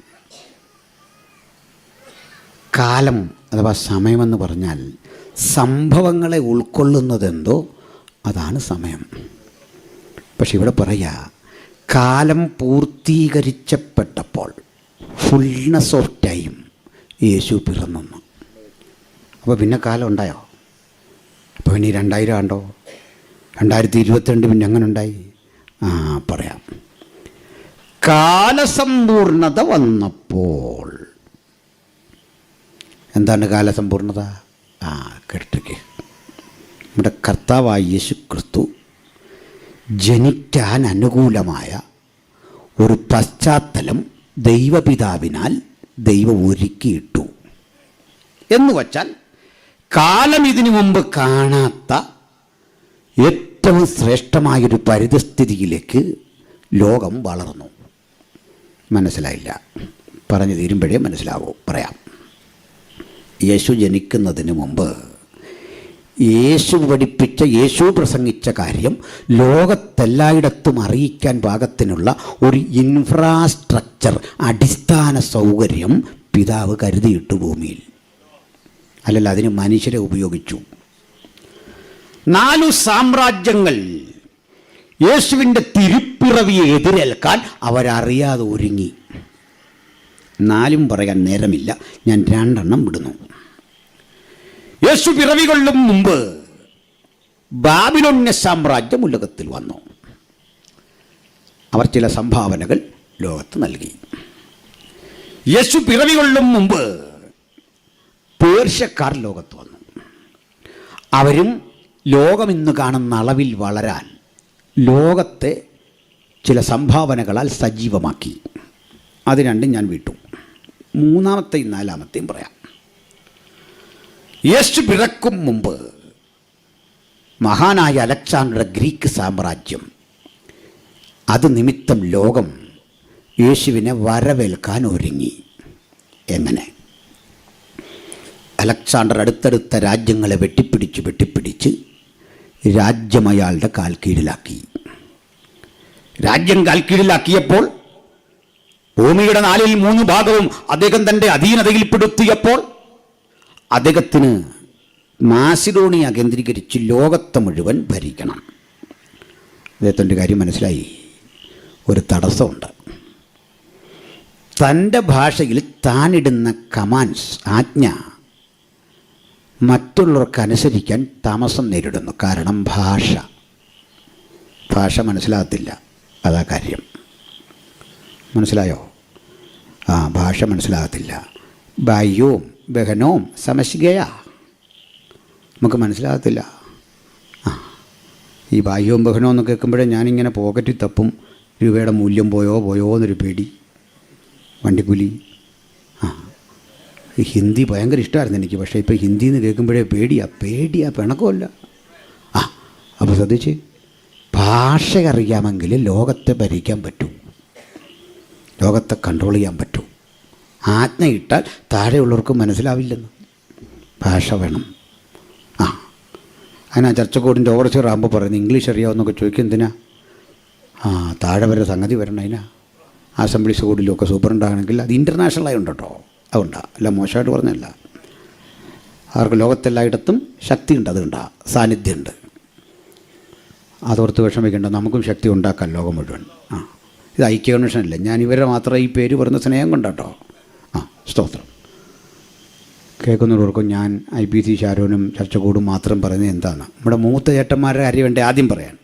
നല്ലതിനാണെങ്കിലും തീയതാകണമെങ്കിലും ആദ്യ യഹൂദനും പിന്നെ യവനനും. അതുകൊണ്ടാണ്. വഴക്ക് പറഞ്ഞാലും അങ്ങനല്ലേ? പ്രസംഗകരാകട്ടെ, ശുശ്രൂഷകന്മാരാകട്ടെ, പ്രവാചകന്മാരാകട്ടെ, എല്ലാം കയറി മേയുന്നത് ഇവിടെ വഴക്ക് പറയുന്നവരെ. പോട്ടെ, ഞങ്ങളൊക്കെ ഇവിടെ കിടന്നല്ലേ ഈ അടിച്ച് തകർക്കുന്നത്. വഴക്ക് പറയുമ്പോഴും സ്നേഹിക്കുമ്പോഴും അങ്ങനെ വേണം. അതുകൊണ്ട് പറഞ്ഞാൽ വേറൊന്നും പേർത്ത് ചിന്തിക്കില്ലേ. അപ്പോൾ അലക്സാണ്ടർ ലോകത്തെ മുഴുവൻ ഭരിക്കാൻ ഭാഷ ഒരു പ്രശ്നമായപ്പോൾ പുള്ളി വിട്ടില്ല. അങ്ങനെ വ്യാകരണ സ്കൂളുകൾ സ്ഥാപിച്ച് ലോകത്തെല്ലായിടത്തും തൻ്റെ ഭാഷയായ ഗ്രീക്ക് എത്തിച്ചു. അങ്ങനെ യേശു പിറക്കുന്നതിൻ്റെ 300 കൊല്ലം മുമ്പ് ലോകം മുഴുവൻ ഏകദേശം ഒരു ഭാഷയുടെ കീഴിലെത്തി.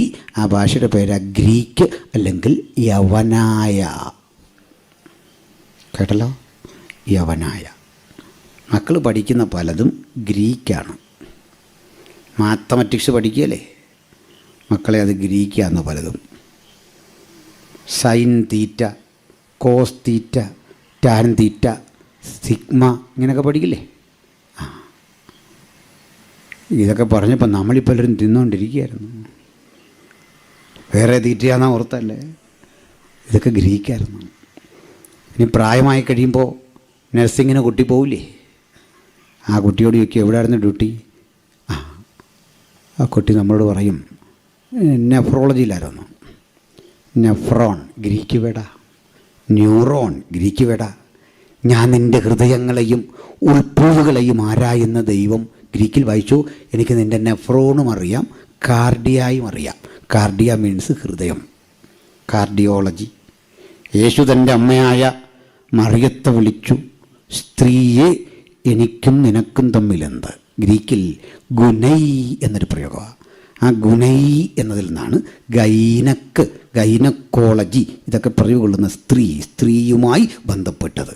ചുരുക്കി പറഞ്ഞാൽ പുസ്തകത്തിൻ്റെ ഉള്ളടക്കം പിടിയിട്ടോ? കുഞ്ഞുങ്ങളെല്ലാം പഠിക്കുന്ന ഗ്രീക്ക. അന്ന് അലക്സാണ്ടർ ലോകം മുഴുവൻ വിതറിയ അക്ഷരങ്ങളും പദങ്ങളും നമുക്കിടയിൽ കിടപ്പുണ്ട്.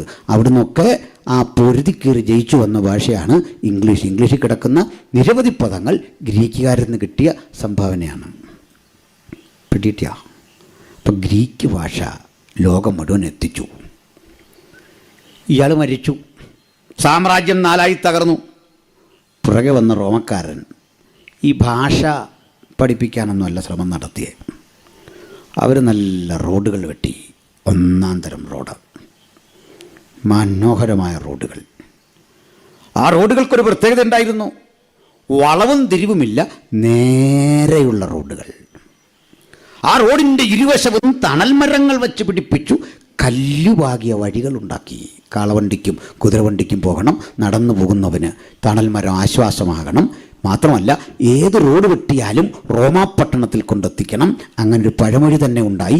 എല്ലാ റോഡും റോമിലേക്ക്. നല്ല റോഡ് പണിതന്നു. മാത്രമല്ല, വളഞ്ഞ് തിരിഞ്ഞു കിടക്കുന്ന കടൽ തീരത്ത് കടലിടുക്കുകളെ തമ്മിൽ കനാല് വെട്ടി ഏകീകരിച്ചു. നദികളെ തമ്മിൽ കനാല് വെട്ടി ഏകീകരിച്ചു. എന്തിനാണെന്നറിയണ്ടേ? 6 മാസം കൊണ്ടുള്ള കപ്പൽ യാത്ര 2 ദിവസം കൊണ്ട് ഷോർട്ട് കട്ട്. ഇങ്ങനെ ആ കൊരിന്തൊക്കെ വലിയ പട്ടണമായി. അഗായയിലേക്ക് വഴി ചുറ്റി ദീർഘദൂരം കറങ്ങിപ്പോകുന്ന വഴിദൂരം ഷോർട്ട് കട്ടുണ്ടാക്കി എളുപ്പമാക്കി. ഉപദേശി എന്തിനാ ഇതൊക്കെ പറയുന്നത്? എന്നോടൊരാൾ ചോദിച്ചു, ഈ ലളിതമായ കാര്യങ്ങളൊക്കെ പറഞ്ഞാൽ പോരെ, എന്തിനാ ഇത് പറയുന്നത്? ഞാൻ പറഞ്ഞു, ഇതൊക്കെ ബൈബിളിലുള്ള കാര്യങ്ങളാണ്, അത് തെളിയിക്കാൻ വേണ്ടിയാണ് പറയുന്നത്. അല്ല, സുവിശേഷം സിമ്പിളായിട്ട്. എന്നാൽ പിന്നെ ബൈബിൾ നമ്മുടെ തമ്പിയുടെ ഹൃദയം പോലാക്കി തന്നാൽ പോരായിരുന്നു? അല്ല, ഇവിടെ നിന്ന് ഇത് പറയരുത്, അതുകൊണ്ട് പറഞ്ഞാൽ. ഞാൻ പിന്നെ വീട്ടിൽ ചെന്ന് ഭാര്യയോടും മക്കളോടും പറയാൻ നോക്കുമോ? ഇസ്തുമീസ് കടലിടുക്കിൽ നിന്ന് കുഞ്ഞെ 3 കിലോമീറ്റർ അപ്പുറത്ത് മാറി ഇത് വീട്ടിൽ പറയാൻ പറ്റുമോ? ഇത് എവിടെ പോയാൽ പറയുന്നത്? അതാ ശ്രദ്ധിച്ചിരിക്കുക. അപ്പോൾ ഈ ഗ്രീക്ക് റോമൻ സാമ്രാജ്യം നല്ല റോഡുകളും നല്ല കനാലുകളും വെട്ടി യാത്ര എളുപ്പമാക്കി. നിങ്ങൾക്കല്പം മുഷിയത്തില്ല, ഇനി അടുത്ത് പറയാൻ പോകാം. എന്താണെന്നറിയണ്ടേ? ഇത് രണ്ടും കൊണ്ട് യവന്മാർക്ക് വലിയ ഗുണമൊന്നും ഉണ്ടായില്ല. കാരണം അലക്സാണ്ടർ മരിച്ചു, പിന്നെ ഭാഷ പഠിപ്പിച്ചിട്ട് കാര്യമുണ്ടോ? ചില ആളുകൾ ഒരു ഭാഷയും പഠിച്ചിട്ട് കാര്യമില്ല. കമ്മിറ്റി വെറുതെ പോയിരിക്കുക, ഉഴുന്നുകൂടെ തിന്നുക, ചായ കുടിക്കുക, പോരുക. നീ എന്തിനാ ഭാഷ പഠിച്ച്? ഇവിടെ ഒരഭിപ്രായം പറയാൻ ത്രാണിയില്ലാതെ എന്തിനു പോകുന്നു? ഒരഭിപ്രായം, ശരിയാണെങ്കിലും തെറ്റാണെങ്കിലും ഒരഭിപ്രായം, ഒന്ന് വാതുറക്കണേ. അലക്സാണ്ടർ മരിച്ചു, സാമ്രാജ്യം തകർന്നു. പക്ഷെ നമ്മൾ ആ സാഹചര്യം യൂട്ടിലൈസ് ചെയ്തു. നമ്മുടെ ആളുകൾ പിടിയിട്ടില്ല. റോമക്കാരൻ നല്ല റോഡ് വെട്ടി, ആ റോഡും അതിൻ്റെ വികാസിത മേഖലകളുമൊക്കെ നമ്മൾ കൈയടക്കി. എങ്ങനെയാണെന്നറിയണ്ടേ? ഈ റോഡ് വഴി, ഈ കനാല് വഴി 12 അപ്പോസ്തലന്മാരും പിന്നെ വന്ന ശുശ്രൂഷകന്മാരും കരുത്തനായ പൗലോസും ശക്തനായ ബർന്നബാസും പ്രഗത്ഭനായ അപ്പൊല്ലോസും യാത്ര ചെയ്തിട്ട് റോമർക്ക് ലേഖനം എഴുതുമ്പോൾ പൗലോസ് പറയുക, നിങ്ങളുടെ വിശ്വാസം മുഴു ലോകത്തിലും പ്രസിദ്ധമായി. ഇപ്പം പിടികിട്ടിയോ? മാരെന്തിനാണ് റോഡ് വെട്ടിയേ? മാരെന്തിനാണ് ഈ കനാലുണ്ടാക്കിയേ? മാരെന്തിനാണ് ഈ ഭാഷ പഠിപ്പിച്ചേ? ഈ സാഹചര്യം മുഴുവൻ ഞങ്ങൾ യൂട്ടിലൈസ് ചെയ്തു. ഇത് ആത്മാവിൽ കണ്ടിട്ട് പൗലോസ് പറയുക, എന്നാ യേശു ജനിച്ചത് കാലസമ്പൂർണത വന്നപ്പോൾ, ലോകം വികസിച്ച് അതിന്റെ അത്യുച്ച കോടിയിലെത്തിയപ്പോൾ, ഈ സമയം നോക്കി ദൈവം തന്റെ പുത്രനെ സ്ത്രീയുടെ സന്തതിയായി ഇഹലോകത്തിലേക്ക് അയച്ചു. ഞങ്ങൾ ഈ റോഡ് ഉപയോഗിച്ചു, ഈ കനാലുകൾ ഉപയോഗിച്ചു, പായ്ക്കപ്പലിൽ യാത്ര ചെയ്ത് ഉലകം ചുറ്റി മടങ്ങി വന്നിട്ട് 3 വട്ടം ഉലകത്തെ മുഴുവൻ പ്രദക്ഷിണം ചെയ്തിട്ട് പൗലോസ് വരിക്കാറായി പറയാ, മതി, ഞാൻ നല്ല പൊരുതു, ഓട്ടം തികച്ചു, വിശ്വാസം കാത്തു. നല്ല ഒന്നാം തരം ഇൻഫ്രാസ്ട്രക്ചറെ ഒരുക്കി വെച്ചിട്ടാ ഇങ്ങോട്ട് ദൈവം തൻ്റെ പുത്രനെ അയച്ചെന്ന്. വളരെ കാൽക്കുലേറ്റഡ് പ്രോഗ്രാമാണ് തമ്പുരാൻ്റെ. അതുകൊണ്ട് ഞങ്ങളെ ഇതൊന്നും കാണിച്ച് വരട്ടരുത്. ഞങ്ങളുടെ പ്ലാൻ നിനക്ക് മനസ്സിലാകാത്തതുകൊണ്ടാ, ഞങ്ങൾ ചെയ്യാനിരിക്കുന്ന പദ്ധതി മനസ്സിലാകാത്തതുകൊണ്ടാ. അതിന് പ്രായം തടസ്സമല്ല, സമ്പത്ത് തടസ്സമല്ല, പശ്ചാത്തലം തടസ്സമല്ല. അഭിഷിക്ത ദൈവദാസന്മാർ ഒന്ന് ഉറപ്പിച്ചുകൊള്ളണം, കോവിഡാനന്തര ജീവിതം എൻ്റെ വെല്ലുവിളികളുടെ ജീവിതമാണ്. അനേകരെ സ്നാനപ്പെടുത്തിയിട്ട് ഞാൻ ഈ ലോകം വിട്ടു പോകുമോ, അനേകർക്ക് വേണ്ടി പ്രാർത്ഥിച്ചിട്ട് അനേകരെ ദൈവശല്യക്ക് നേടിയിട്ട് ഇഹലോകം വിട്ടു പോകാൻ എൻ്റെ ദൈവം ഇടവരുത്തോ. മുഴങ്കാലിൽ നിന്ന് പ്രാർത്ഥിക്കുന്ന എൻ്റെ പ്രാർത്ഥനയുടെ ദൈർഘ്യം കൂടാൻ പോകുന്നു, എൻ്റെ കാഴ്ചപ്പാടുകൾ കാലം വരാൻ പോകുന്നു. ഒരു കോവിഡിന്റെ വൈറസിനും എന്നെ തകർക്കാനാവാത്ത വിധത്തിൽ കരുത്തോടെ യേശുവിന്റെ അഭിഷിക്തന്മാർ നിൽക്കുന്നു. എന്താ കാര്യം? സമയമുള്ളിടത്തോളം, പകലുള്ളിടത്തോളം അകറ്റവന്റെ വേല ചെയ്യാനുള്ള ആ ദൃഢനിശ്ചയം നമ്മുടെ ഹൃദയങ്ങളിൽ ഭരിക്കട്ടെ. ആ കരുത്തോടെ, ആ ശക്തിയോടെ നമുക്ക് ഇനി കുതിരകളെ വ്യാഖ്യാനിക്കണം. നമ്മുടെ കർത്താവായ യേശു ക്രിസ്തു ജനിക്കും മുമ്പ് 4 ലോകരാഷ്ട്രങ്ങൾ യേശുവിൻ്റെ വരവിന് വഴി തെളിച്ചിട്ടു. ഇനി എല്ലാ ജനതയും ഒരു ഭാഷയ്ക്ക് കീഴിലായി. ഗ്രീക്ക് ബിക്കയും the lingua franca of the ancient world. പൗരാണിക ലോകത്തിൻ്റെ മുഖ്യസമ്പർക്ക ഭാഷ ഗ്രീക്കായി. നമ്മുടെ പുതുനിയമം എഴുതിയത് ഗ്രീക്കിലാണ്, യേശു പ്രസംഗിച്ചത് അരാമിക്കിൽ. കാരണം യേശുവിൻ്റെ ഓഡിയൻസ് പാലസ്തീനിയയിലെ സാധാരണക്കാർ. യേശു പക്ഷേ ഗ്രീക്കും പറഞ്ഞിട്ടുണ്ട്, ലാറ്റിനും പറഞ്ഞിട്ടുണ്ട്. ആവശ്യമുണ്ടെങ്കിൽ ഇതൊക്കെ കർത്താവ് പറഞ്ഞിട്ടുണ്ട്. സ്തോത്രം. ചില ആൾ പറഞ്ഞ് യേശു ഈ അരാമിക്കേ പറഞ്ഞിട്ടുള്ളല്ല. കോടതിയിലെ ചർച്ച അരാമിക്കല്ല, അത് ഗ്രീക്കായിരുന്നു. പിലാത്തോസിൻ്റെ മുമ്പിൽ കൊടുക്കുന്ന മൊഴിയൊക്കെ ഗ്രീക്കിലാണ്. കാരണം പുള്ളിക്ക് അരാമിക്കറിയില്ല. അയാൾ റോമൻ ഗവർണറാണ്, റോമക്കാരനാണ്. യേശു യഹൂദനാണ്. യേശുവിൻ്റെ ഭൗതികാർത്ഥത്തിൽ ജഡപ്രകാരം ക്രിസ്തു അങ്ങനെയാണെന്നാണല്ലോ. യേശുവിനോട് ചോദിക്കും, പിലാത്തോസ് ചോദിച്ചൊരു ചോദ്യമാണ്, ഒഹൈമി ബെസേലിയൂസ് ഈസൂസ് നസ്രിൻ ബെൻ യൗസേഫ്. എന്താ മനസ്സിലായി? നസ്രായനായ യേശുവെ, യോസേഫിൻ്റെ പുത്ര, നീ രാജാവ് തന്നെയോ? ബെസേലിയോസ് എന്നൊക്കെ കേട്ടിട്ടുണ്ടല്ലോ, രാജാവ്, രാജാവ് എന്നർത്ഥം. ഒഹൈമി ഈസൂസ് നസ്രിൻ ബെൻ യൗസേഫ്. ഒഹൈമി ബെസേലിയൂസ്, നീ രാജാവ് തന്നെയോ? യേശുവിൻ്റെ മറുപടി, ഓ പീലാത്തോസ്, ഞാനാകുന്നു പീലാത്തോസേ. അത് ഗ്രീക്കാ ചർച്ച. എന്തിനാ പുതിയ നിയമം ഗ്രീക്കിലെഴുതിയ? ഇത് സോക്രട്ടീസിൻ്റെ ഭാഷയല്ലേ, പ്ലേറ്റോയുടെ ഭാഷയല്ലേ, തെയിൽസിൻ്റെ ഭാഷയല്ലേ, ഡയോജനസിൻ്റെ ഭാഷയല്ലേ, ഉലകത്തെ കിടുകിടാ വിറപ്പിച്ച തത്വചിന്തകന്മാരുടെ ഭാഷയിലാ കടഞ്ഞെടുത്ത ഈ പ്രമാണം ലോകത്തെ മുഴുവൻ അറിയിക്കാൻ തമ്പുരാൻ അങ്ങോട്ട് എഴുതി പിടിപ്പിക്കാൻ തൻ്റെ ഭക്തന്മാർക്ക് കരുത്ത് കൊടുത്തത്.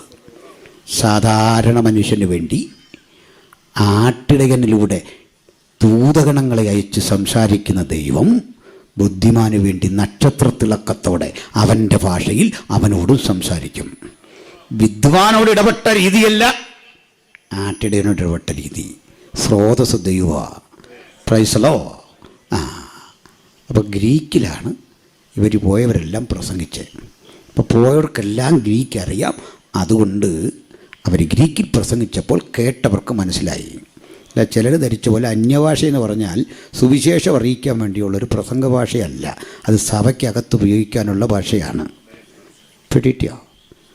വചനം പറയാ, അന്യഭാഷയിൽ സംസാരിക്കുന്നവൻ മനുഷ്യരോടല്ല ദൈവത്തോടത്രേ. പിന്നെ ഇയാൾക്കെന്താ നിർബന്ധം ഇതെന്താണെന്നറിയണമെന്ന്? ഇയാളോടല്ലെന്ന് പറഞ്ഞ ദൈവത്തോടാണ്. ദൈവത്തോട് പറഞ്ഞെടുത്ത് ഇങ്ങനെ എന്തിനാ കേൾക്കാൻ നിന്നേ? അതിനൊരു കാരണം പറയാം. ഞാൻ ഈ ബിജുപാസെ വർഷങ്ങളായിട്ട് അറിയും. ഈ മനുഷ്യൻ എങ്ങനെ ഇവിടെ ആവിർഭവിച്ചു എന്നോർത്ത് ഞാൻ ആശങ്കപ്പെട്ടിരിക്കുകയായിരുന്നു. അദ്ദേഹത്തിൻ്റെ വീട്ടിൽ ചെന്നു എന്ന് വിചാരിക്കുക. അല്ലെങ്കിൽ ഒത്തിരി കക്ഷികളൂടെ ഉണ്ട് പരിചയമുള്ള. അപ്പോൾ ഞാനും ഈ ഹൈ റേഞ്ചിൻ്റെ ഒരു പ്രൊഡക്ഷനാണെന്ന് നിങ്ങളിൽ പലർക്കും അറിയില്ല അല്ലേ? കൊടുത്തുകാരനാണ്. അധിക ദൂരം ഇല്ല. എൻ്റെ അമ്മ വീട് ഏലപ്പാറയാണ്. ഇപ്പോഴും ചില വേരുകൾ അവിടെ ഉണ്ട്. അപ്പോൾ കുറേ സ്ഥലവും അവിടെ ഉണ്ട്. പക്ഷേ ഇത് തല വെച്ച് അളക്കാൻ പറ്റുള്ളൂ. അതിരുതണ്ട് ഇങ്ങനെ കാണിക്കാൻ പറ്റും. ഇങ്ങനെ മനസ്സിലായില്ലേ? ഞങ്ങളെ പിടിച്ചൊന്നും അളക്കാൻ പറ്റിയ സ്ഥലത്തല്ല. ഇതെണ്ട് ഇങ്ങനെ കാണിത്തേ. ഇത്രയും ഞങ്ങളുടെ സ്ഥലം. അതുകൊണ്ടാണ്. അതൊക്കെ അവിടെ നിൽക്കട്ടെ. അപ്പോൾ ഇദ്ദേഹം നാട്ടുകാരനാണേ. എൻ്റെ ഈ ഭാഷയ്ക്ക് പക്ഷേ ഇവിടുത്തെ സ്പർശം കിട്ടുന്നില്ല. നമ്മുടെ വളർച്ചയൊക്കെ മലബാറാണ്. അതുകൊണ്ടാണ്. അതാണ് ഇങ്ങനെയൊക്കെ ഒരു ചെറിയ മാറ്റം. സ്ലാങ്ങിന് ചെറിയ പ്രശ്നം. വിഷമിക്കണ്ട. അപ്പോൾ ഞാൻ പാസ്റ്ററുടെ അടുത്ത് ചെന്നപ്പോൾ ഒരു ചായ വേണം. അപ്പോൾ ചായ തരാൻ വേണ്ടി പാസ്റ്റർ അകത്തോട്ട് പറഞ്ഞൊരു ചായ പോരട്ടെ. ഈ പുരുഷന്മാർക്ക് വലിയൊരു വിഷയമുണ്ട്. ചായ പോരട്ടെ എന്ന് പറയാനുള്ള അതിന് വേണ്ടൊന്നും വാങ്ങി കൊടുക്കുകയില്ല സമയത്തിന്. ഉൽപ്പത്തി മുതലേ ഇങ്ങനെ സ്ത്രീ തന്നു ഞാൻ തിന്നു. നമ്മൾ ഈ മനുഷ്യൻ മേടിച്ചു കൊടുത്തില്ല. എന്നിട്ട് പുള്ളിക്കാരി എന്ത് ചെയ്തു? ഇത് നേരിട്ട് പറയാനൊരു മടി. കാരണം ഞാനവിടെ ഇരിക്കല്ലേ. പുള്ളിക്കാരി ഈ കടുന്തൂക്കിൻ്റെ മറവിൽ മറഞ്ഞിരിക്കുന്ന എൻ്റെ പ്രാവി, എൻ്റെ നിഷ്കളങ്കി ഇങ്ങനെ മൂടുവടം ചീന്തിയിട്ട് ഇങ്ങോട്ട് വിളിച്ചു. പതുക്കെ ഇങ്ങനെ വിളിച്ചിട്ട് പറഞ്ഞു, ഇങ്ങനെ എടുക്കുന്നു. കണ്ണൻ ദേവൻ എന്നൊക്കെ കാണിക്കുന്നുണ്ട്. 2 കണ്ണ് ഇങ്ങനെയൊക്കെ കാണിക്കുന്നുണ്ട്. കണ്ണൻ ദേവൻ എന്നൊക്കെ പറയുന്നുണ്ട്. ഇങ്ങനെ കാണിക്കുന്നത്. അപ്പോൾ ഇദ്ദേഹത്തിന് കാര്യം മനസ്സിലായി. ഉള്ളി ഓടിപ്പോയി. ചായപ്പൊടിയൊക്കെ വാങ്ങിക്കൊണ്ട് വന്നു. എനിക്ക് നല്ല ഒരു ചായ, ഹൈ റേഞ്ചിൻ്റെ കടുപ്പത്തിൽ, രുചിയിൽ, നിറത്തിലൊരു ചായ. ഈ സഹോദരി പക്ഷെ ഒന്നും പറഞ്ഞില്ല. ഇങ്ങനെ വെച്ചു. ഇങ്ങനെ ഏതാണ്ടൊക്കെ വെക്കുന്നുണ്ട്. കട ഇതൊക്കെ കാണിക്കുന്നത്. നമുക്കൊന്നും പിടികിട്ടുകയില്ല. അപ്പോൾ ഇതാദ്യം കാണുന്നവനോർക്കും ഇതെന്തോ പ്രശ്നമുണ്ടല്ലോ. അവർ രക്തത്തിൽ ആശ്രയിക്കും. ദൈവമേ, ഇനി വേറെ ആരെങ്കിലും ഓർക്കും ഇവർ പണ്ട് ട്രാഫിക്ക് വല്ല ഡ്യൂട്ടി ആയിരുന്നു. കാരണം ഇങ്ങനെ വെക്കുന്നു. വ്യാഖ്യാനം വന്നിതല്ല. ഞാനിതെല്ലാം കഴിഞ്ഞിട്ട് ചോദിക്കുക, ഏട്ടാ നിങ്ങൾ മുമ്പ് ഏതാണ്ടൊക്കെ പറയുന്നത് കേട്ടല്ലോ, എനിക്ക് മനസ്സിലായില്ലല്ലോ എന്തു വരുന്നത്? എടാ ചായ കുടിച്ചിട്ട് പോക്കോണം. കാന്തനും പല കാര്യം ഇവിടെ പറയും. നീ ആര്? നിനക്കാര് തന്നു ഇവിടെ എടാ വിവരമുള്ളവൻ ശ്രദ്ധിക്കുമോ കാന്തനും പറയുന്നത് കേൾക്കാൻ? ഇതാ അന്യഭാഷ. പിടികിട്ടിയോ? ഹൃദയം തുറന്ന് തമ്പുരാനെ ആരാധിക്കാൻ അവൻ തന്നിരിക്കുന്ന ഭാഷയാണ് അന്യഭാഷ. അർത്ഥം കൃത്യം പറഞ്ഞുതരാം. ഹല്ലേലൂയ. ഞാൻ പിന്നെ ഇത്ര ഒരു വിവാദമൊന്നും പുതിയതുണ്ടാക്കാത്തതുകൊണ്ടാ. അപ്പോൾ പറഞ്ഞു വെച്ചത് അല്ല, സുവിശേഷം അറിയിക്കാൻ അന്നത്തെ നൂറ്റാണ്ടിൽ ദൈവം ആർക്ക് കൃപാവരം കൊടുത്തിട്ട് അങ്ങോട്ട് പോയി പ്രസംഗിച്ചപ്പോൾ കിട്ടിയ ഭാഷയെന്നല്ല, സഭയിൽ എന്ന് കൃത്യം എഴുതിയിരിക്കുക. പിന്നെ വ്യാഖ്യാനം ഇല്ലേ മിണ്ടാതിരിക്കാൻ അതല്ലേ പറയുന്നത്? ഇല്ലെന്നേ, വ്യാഖ്യാനം ഇല്ലെങ്കിലും പറഞ്ഞോണം. ഞാനല്ല, പൗലോസാ പറഞ്ഞേ. വീട്ടിൽ ചെന്ന് വായിച്ചാൽ മതി. 1 കൊരിന്ത്യർ 14:28 എന്താ പറയുന്നത് അറിയോ? ഇങ്ങനെ പറഞ്ഞേ, വ്യാഖ്യാനം ഇല്ലാഞ്ഞാൽ അന്യഭാഷക്കാരൻ മിണ്ടാതെ ഇരിക്കണമെന്നല്ല, മിണ്ടാതെ തന്നോടും ദൈവത്തോടും സംസാരിക്കട്ടെ. മിണ്ടാതെ സംസാരിക്കണമെന്ന്. ഇപ്പോൾ പിടികിട്ടിയോ? അച്ചടക്കം വേണം. ഈ അച്ചടക്കം ഇല്ലാത്തതൊരു പ്രശ്നം കേട്ടോ. ചില ആളുകൾ കാണാം, ഈ മൈക്കും എടുത്ത് വാട്സും കൂട്ടിയിട്ടിട്ട് ഈ അന്യഭാഷ പറഞ്ഞ് കുറച്ച് നേരം നൃത്തം ചെയ്തുകൊണ്ടിരിക്കുക. നമ്മൾ കയറി ചെല്ലുന്നത്. അപ്പോൾ ചോദിക്കും, എപ്പോഴാണ് വന്നേ? വന്ന് കുറച്ച് നേരമായി ഇരിക്കും. പിന്നെ ഇതിൻ്റെ ബാക്കി പറയും. അത് കഴിഞ്ഞ് ഇടയ്ക്കും ചോദിക്കും, ചായ വിത്തൗട്ടാണോ? അത് വിത്തൗട്ടാ. ഇത് കഴിഞ്ഞ് കുറച്ച് നേരം ഇത് പറഞ്ഞിട്ട് ചോദിക്കും, ലില്ലിക്കുട്ടിയും കുഞ്ഞുങ്ങളും ഒക്കെ. എൻ്റെ പൊന്നി അങ്ങാതി ഇതിലേതെങ്കിലും അങ്ങ് തീരുമാനമാകും. ചുമ്മാ മനുഷ്യന് ചിന്താക്കിടപ്പുണ്ടാകാതെ അങ്ങനെയുണ്ട്. ഇതിനൊക്കെ അച്ചടക്കം ഉണ്ടെന്ന് അതുകൂടെ പാലിച്ചോണം. ഇത് തോന്നും പോലെ പറയാനുള്ളതല്ല. എൻ്റെ ഈ മക്കളൊക്കെ പാട്ട് പാടുകയും ചർച്ചിലെ ആക്ടിവിറ്റീസൊക്കെ ചെറുപ്പത്തിൽ എല്ലാ കുട്ടികളും അങ്ങനെ ചെയ്യുമല്ലോ. ഈ പ്രസംഗിക്കുക, പാടുക. ഞാൻ പ്രസംഗിക്കുന്നതിനും പാടുന്നതിനും ഒന്നും വിലക്ക് വെച്ചില്ല. ഞാൻ പറഞ്ഞ അന്യഭാഷ പറയണ്ട മോനെ. അമ്മാമ്മ പറയുന്നത് കേട്ട്, അപ്പച്ചൻ പറയുന്നത് കേട്ട് ആ പണി ഇവിടെ നിന്ന് ആക്ട് ചെയ്യണ്ട. ഇത് കളിക്കാനുള്ള സാധനമല്ല, ഇത് വിലപിടിപ്പുള്ള കാര്യമാണ്. ഇത് പ്രാപിച്ചവനറിയാം അതിന് കൊടുത്ത വില. ഈ അന്യഭാഷ ഒറ്റ കാരണം കൊണ്ട് വീട് വിട്ട് ഇറങ്ങിപ്പോവേണ്ടി വന്ന ആളുകളില്ലേ, മറ്റുള്ളവരാൽ അവഹേളിക്കപ്പെട്ട ആളുകളില്ലേ, ഇന്നും അത് തുടരുകയല്ലേ. മഹാപ്രതിഫലമുള്ള ധൈര്യം തള്ളിക്കളയാതെ ആത്മനിറവിൽ ദൈവത്തെ ആരാധിക്കുമ്പോൾ അതിൻ്റെ വില മനസ്സിലാക്കി വേണം ഇന്നു മുതൽ ദൈവമക്കൾ അന്യഭാഷയിൽ ദൈവത്തെ ആരാധിക്കാൻ. ആ ഗ്രീക്കിലേക്ക് വരാം, തിരിച്ചു വരാം. ഇപ്പം ഗ്രീക്ക് ഭാഷ ലോകത്തെല്ലായിടത്തും എത്തി. ഇനി അടുത്തൊരു പോയിന്റ് പറയണം. അന്നങ്ങനെ പുരാതന ലോകം യേശുവിനെ എതിരേൽക്കാൻ ഒരുങ്ങിയോ എന്നതുപോലെ സൂക്ഷ്മമായി നോക്കിക്കേ, ഇപ്പോഴും ലോകം ഒരുങ്ങുന്നു അവൻ്റെ പുനരാഗമനത്തിന്. ലോകം ഒരു ഭാഷയ്ക്ക് കീഴിൽ, ലോകം ഒരു സംസ്കാരത്തിലേക്ക് ഒന്നിച്ചു കുതിക്കുന്നു. ലോകം ഏറ്റവും ഒന്നാം തരം റോഡുകൾ ലോകത്തെല്ലായിടത്തും, ലോകത്തേറ്റവും മനോഹരമായ ടെലികമ്മ്യൂണിക്കേഷൻ അല്ലെങ്കിൽ വാർത്താവിനിമയ സംവിധാനങ്ങൾ, ഇൻ്റർനെറ്റിൻ്റെ കണ്ടെത്തൽ, എത്ര ആയിരങ്ങൾ പതിനായിരങ്ങൾ ഇന്ന് രാത്രി ഈ വചനം കേട്ടുകൊണ്ടിരിക്കുക. ലോകം ഇന്ന് ഈ വിധത്തിലായിത്തീർന്ന അതിൻ്റെ വികസനത്തിൻ്റെ അത്തിച്ചകോടിയിൽ നിൽക്കുമ്പോൾ ഇത് എവിടേക്കാ ലോകം പോകുന്നൊക്കെ അറിയണ്ടേ? രാജ്യത്തിൻ്റെ ഈ സുവിശേഷം മുഴു ലോകത്തോടും പ്രസംഗിക്കും. അപ്പോൾ യുഗാവസാനം വരുമെന്നുള്ള അവിടുത്തെ പ്രവചനം നിവൃത്തിയാകേണ്ടതിന് ലോകം ഒരുങ്ങുന്ന കാഴ്ച നിങ്ങൾ കണ്ടുറന്ന് കാണണം. ലോകത്തെ ഇങ്ങനെ ഒരുക്കാൻ ദൈവത്താൽ അയക്കപ്പെട്ട 4 ശക്തികളാ, 4 കുതിരകൾ. പറയാം. ഒന്നാമത്തെ കുതിര വെള്ളയാണ്, വിളിച്ചത് സിംഹമാണ്. സിംഹമുഖമുള്ള ജീവി, വെള്ളക്കുതിര വന്നു. പ്രിയപ്പെട്ടവരെ, സിംഹം ഗ്രേറ്റ് ബ്രിട്ടൻ്റെ ചിഹ്നമാണ്. ലോകമെന്നായിരിക്കുന്ന അളവിലേക്ക് വളർന്നത് ഗ്രേറ്റ് ബ്രിട്ടൻ്റെ ഇടപെടൽ കൊണ്ടാണ്. ഒറ്റ വാക്ക് നിങ്ങളോട് കൂടുതൽ പറയണ്ടല്ലോ. ഈ കൃഷി എന്ന് പറഞ്ഞാൽ നമ്മളൊക്കെ എന്താ മനസ്സിലാക്കിയേ? ഇവിടെ സായിപ്പ് പഠിപ്പിച്ചപ്പോഴാണ് കൃഷി എന്താണെന്ന് നമുക്ക് മനസ്സിലായേ. 2 കപ്പയും കുഴിച്ച് വെച്ചു, ഒരു ചേമ്പും വെച്ചിട്ട് പറയാം കൃഷി. ഇതായിരുന്നു പണ്ട് നമ്മൾ. ഇല്ല, കാട്ടി കയറി കിഴങ്ങ് മാന്തി അടിക്കുകയായിരുന്നു.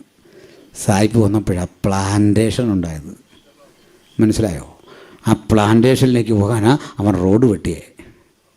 വെള്ളക്കാരൻ, ഇങ്ങനെ ഒത്തിരി ഉണ്ട് പറയാൻ. വെള്ളക്കാരൻ വന്ന ശേഷമാണ് ലോകത്ത് കോടതി ഉണ്ടായത്. IPC ഉണ്ടല്ലോ, ഇന്ത്യൻ പീനൽ കോഡ്, സായിപ്പ് ഉണ്ടാക്കിയതാണ്, അറിയാമോ? മെക്കാളെ പ്രഭുവിൻ്റെ കാലത്ത് ഉണ്ടാക്കിയ സാധന ഇന്ത്യൻ പീനൽ കോഡ്. മനസ്സിലായോ? തെറ്റിക്കല്. ഭരണഘടന വേറെ, പീനൽ കോഡ് വേറെ. CRPC IPC എന്നൊക്കെ കേട്ടിട്ടില്ലേ? കേൾക്കുകയാകാവുള്ള കുറ്റമൊന്നും ചെയ്തേക്കല്ല്. കഠിന തടവൊക്കെ കേട്ടിട്ടില്ലേ? ഇത് ബ്രിട്ടീഷുകാരനുണ്ടാക്കിയ സാധനമാണ്. അതിനു മുമ്പ് ഏത് കുലത്തിൽപ്പെട്ടവൻ കുറ്റം ചെയ്തോ അതിനനുസരിച്ചായിരുന്നു ശിക്ഷ. ഒരേ കുറ്റം ബ്രാഹ്മണനും ക്ഷത്രിയനും വൈശ്യനും ചെയ്താൽ 4 ആയിരുന്നു ശിക്ഷ. ശൂദ്രന് കിട്ടുന്ന ശിക്ഷ, കുറ്റം ചെയ്തവൻ്റെ കുറ്റം തെളിയിക്കാൻ ഒരു മൺകുടത്തിൽ പാമ്പിനെ അടച്ചിട്ട്, വിഷപ്പാമ്പിനെ മൺകുടത്തിലാക്കിയിട്ട് ഒരു നാണയമോ മോതിരമോ അതിലിടും. പാമ്പിൻ്റെ കടിയേക്കാതെ എടുക്കണം. ഞാനപ്പോൾ അച്ഛൻ ആദ്യം ഇട്ട് കാണിക്കാൻ പറഞ്ഞേനെ. സത്യസന്ധനല്ലേ ഇത്? സത്യം തെളിയിക്കുന്ന പണിയാണ്. CBIയും എൻക്വയറി രീതിയൊക്കെ വന്നത് ബ്രിട്ടീഷുകാർ ഇന്ത്യ ഭരിച്ച ശേഷമാണ്. നിങ്ങൾ വേണേൽ ബ്രിട്ടീഷുകാരനാണെന്ന് വിളിച്ചു, അതിനൊന്നും എനിക്ക് വിരോധമില്ല. ഒരു പ്രശ്നമില്ല. കാര്യം പോലെ പറയണമെന്നേ. അതിനുവേണ്ടി പറഞ്ഞാൽ അവൻ കൊള്ളയടിച്ചിട്ടുണ്ട്, അതൊക്കെ ശരിയാണ്. അവൻ കൊള്ളയടിക്കുന്നതിന് മുമ്പ് ഇവിടുത്തുകാരൻ കൊള്ളയടിക്കായിരുന്നു. മനസ്സിലായില്ലേ? 108 വിധ കരം പിരിച്ചവന്മാരാ തിരുവിതാംകൂർ രാജാക്കന്മാർ. ജനാധിപത്യത്തിന് വേണ്ടി ഒന്നുമല്ല ഇവർ നിന്നേ. ഞാൻ എൻ്റെ രാജ്യത്തെ സ്നേഹിക്കുന്നു. 47 ശേഷമുള്ള 47 ശേഷമുള്ള ഇന്ത്യയിലാണ് എനിക്ക് പ്രധാനമന്ത്രിയും വിമർശിക്കാൻ അവകാശം കിട്ടിയേ. മുഖ്യമന്ത്രിയെ വിമർശിക്കുക ഈ സ്റ്റേജിൽ നിന്നൊന്നും ചെയ്യാനില്ല. എന്താ കാര്യം? പൗരൻ അധികാരം കിട്ടിയതേ 47 ശേഷമാണ്. അതിനുമുമ്പ് അധികാരം രാജാവിലാണ്. വ്യക്തമായ കാര്യം. ബാക്കി ഞാനിപ്പോൾ പറയുന്നില്ല. ആഗസ്റ്റ് 15 എന്ന് പറഞ്ഞ് ഞാൻ നടത്തിയൊരു പ്രസംഗം കിടപ്പുണ്ട്, കേട്ടാൽ മതി. ഇനിയും വരുന്നുണ്ട് അടുത്ത ആഗസ്റ്റ് 15, അന്നും ബാക്കി വെച്ചിട്ടുണ്ട്. ഇതൊക്കെ പറഞ്ഞിട്ടേ ഇവിടുന്ന് പോകുന്നുള്ളൂ. ഇനി ഇതിന് പരമൊന്നും വരാനില്ല. ഇതൊക്കെ ചുരുക്കി പറഞ്ഞാൽ ഇന്ന് കാണുന്ന അളവിലേക്ക് ലോകത്തെ വാർത്തെടുത്ത് വെച്ചവൻ ബ്രിട്ടീഷുകാരനാണ്. അല്ലെങ്കിൽ അമേരിക്ക പോലുള്ള രാജ്യങ്ങളുടെ കയ്യിലാണ് ഇന്നും ലോകാധിപത്യം. ബ്രിട്ടനിൽ നിന്ന് പോയ സാധനം അമേരിക്ക കേട്ടോ, ഓസ്ട്രേലിയയും. ലോകത്തെ ഒന്നാം നിരയിലേക്ക് പടുത്തുയർത്തിയത് പാശ്ചാത്യനാണ്, സംശയമൊന്നും വേണ്ട. ലോകം ഇന്ന് കാണുന്ന അളവിലേക്ക് വളർത്തിയതിൽ പാശ്ചാത്യൻ വഹിച്ച പങ്ക് വളരെയാണ്. അവൻ്റെ നിറം വെള്ളയാണ്, അവനെ വിളിച്ചതൊരു സിംഹമാണ്. അവൻ്റെ പ്രത്യേകത പറയാ, ജയിക്കുന്നവനായും ജയിപ്പാനായും പുറപ്പെട്ടു. അവൻ ജയിച്ചു, ജയിക്കാൻ പുറപ്പെട്ടു. സമാധാനം അവൻ പറഞ്ഞത്, 2 പേർക്ക് കൊടുത്താലും അവൻ ചിരിച്ചുകൊണ്ടേ കൊടുക്കുള്ളൂ. മനസ്സിലല്ലേ? ബോംബിട്ടാലും ഒന്ന് ചിരിച്ചേ കൊടുക്കുകയുള്ളൂ. ഒന്നുമില്ല ചാ ബോംബിടാൻ വന്നാണ്, ഇങ്ങനെ അടി കൊടുക്കുള്ളൂ.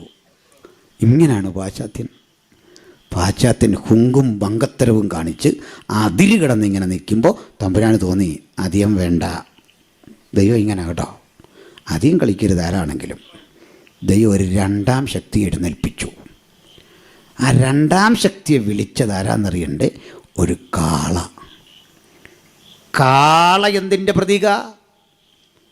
വണ്ടി വലിക്കുന്നവൻ്റെ, തൊഴിലെടുക്കുന്നവൻ്റെ, വർക്കിംഗ് ക്ലാസ്. അവൻ പണിയെടുക്കുക.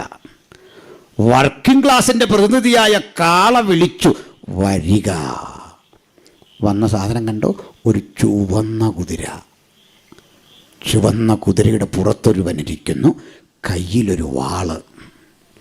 മനുഷ്യൻ ഭൂമിയിൽ നിന്ന് അന്യോന്യം സമാധാനമെടുത്തു കളയാൻ അവന് അധികാരം കിട്ടി, ഒരു വലിയ വാളും.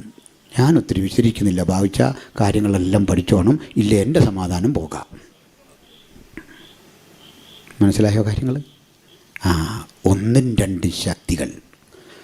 ഒന്ന് പാശ്ചാത്യൻ്റെ ശക്തിയെങ്കിൽ, ബ്രിട്ടൻ്റെ ശക്തിയെങ്കിൽ, ലോകത്തിൽ ബ്രിട്ടൻ ആധിപത്യം ചെലുത്തി നിൽക്കുമ്പോൾ അവനെ അമ്പരപ്പിച്ചുകൊണ്ട് ഒരു 2ാം ശക്തി എഴുന്നേറ്റു. അതാണ് കാളയുടെ വിളി, ചുവപ്പൻ ശക്തി. നിങ്ങൾ നോക്ക്, മംഗോളിയൻ്റെ നിറം ചുവപ്പ്, മുടി ചുവപ്പ്, കൊടി ചുവപ്പ്, എല്ലാം ചുവപ്പാണ്. റഷ്യ പോലെയുള്ള, ചൈന പോലെയുള്ള രാഷ്ട്രങ്ങളെയാണ് ഞാൻ ഈ സംസാരിച്ചത്. ഇവർ 2 ലോകത്തിൻ്റെ 1 2 ശക്തികൾ.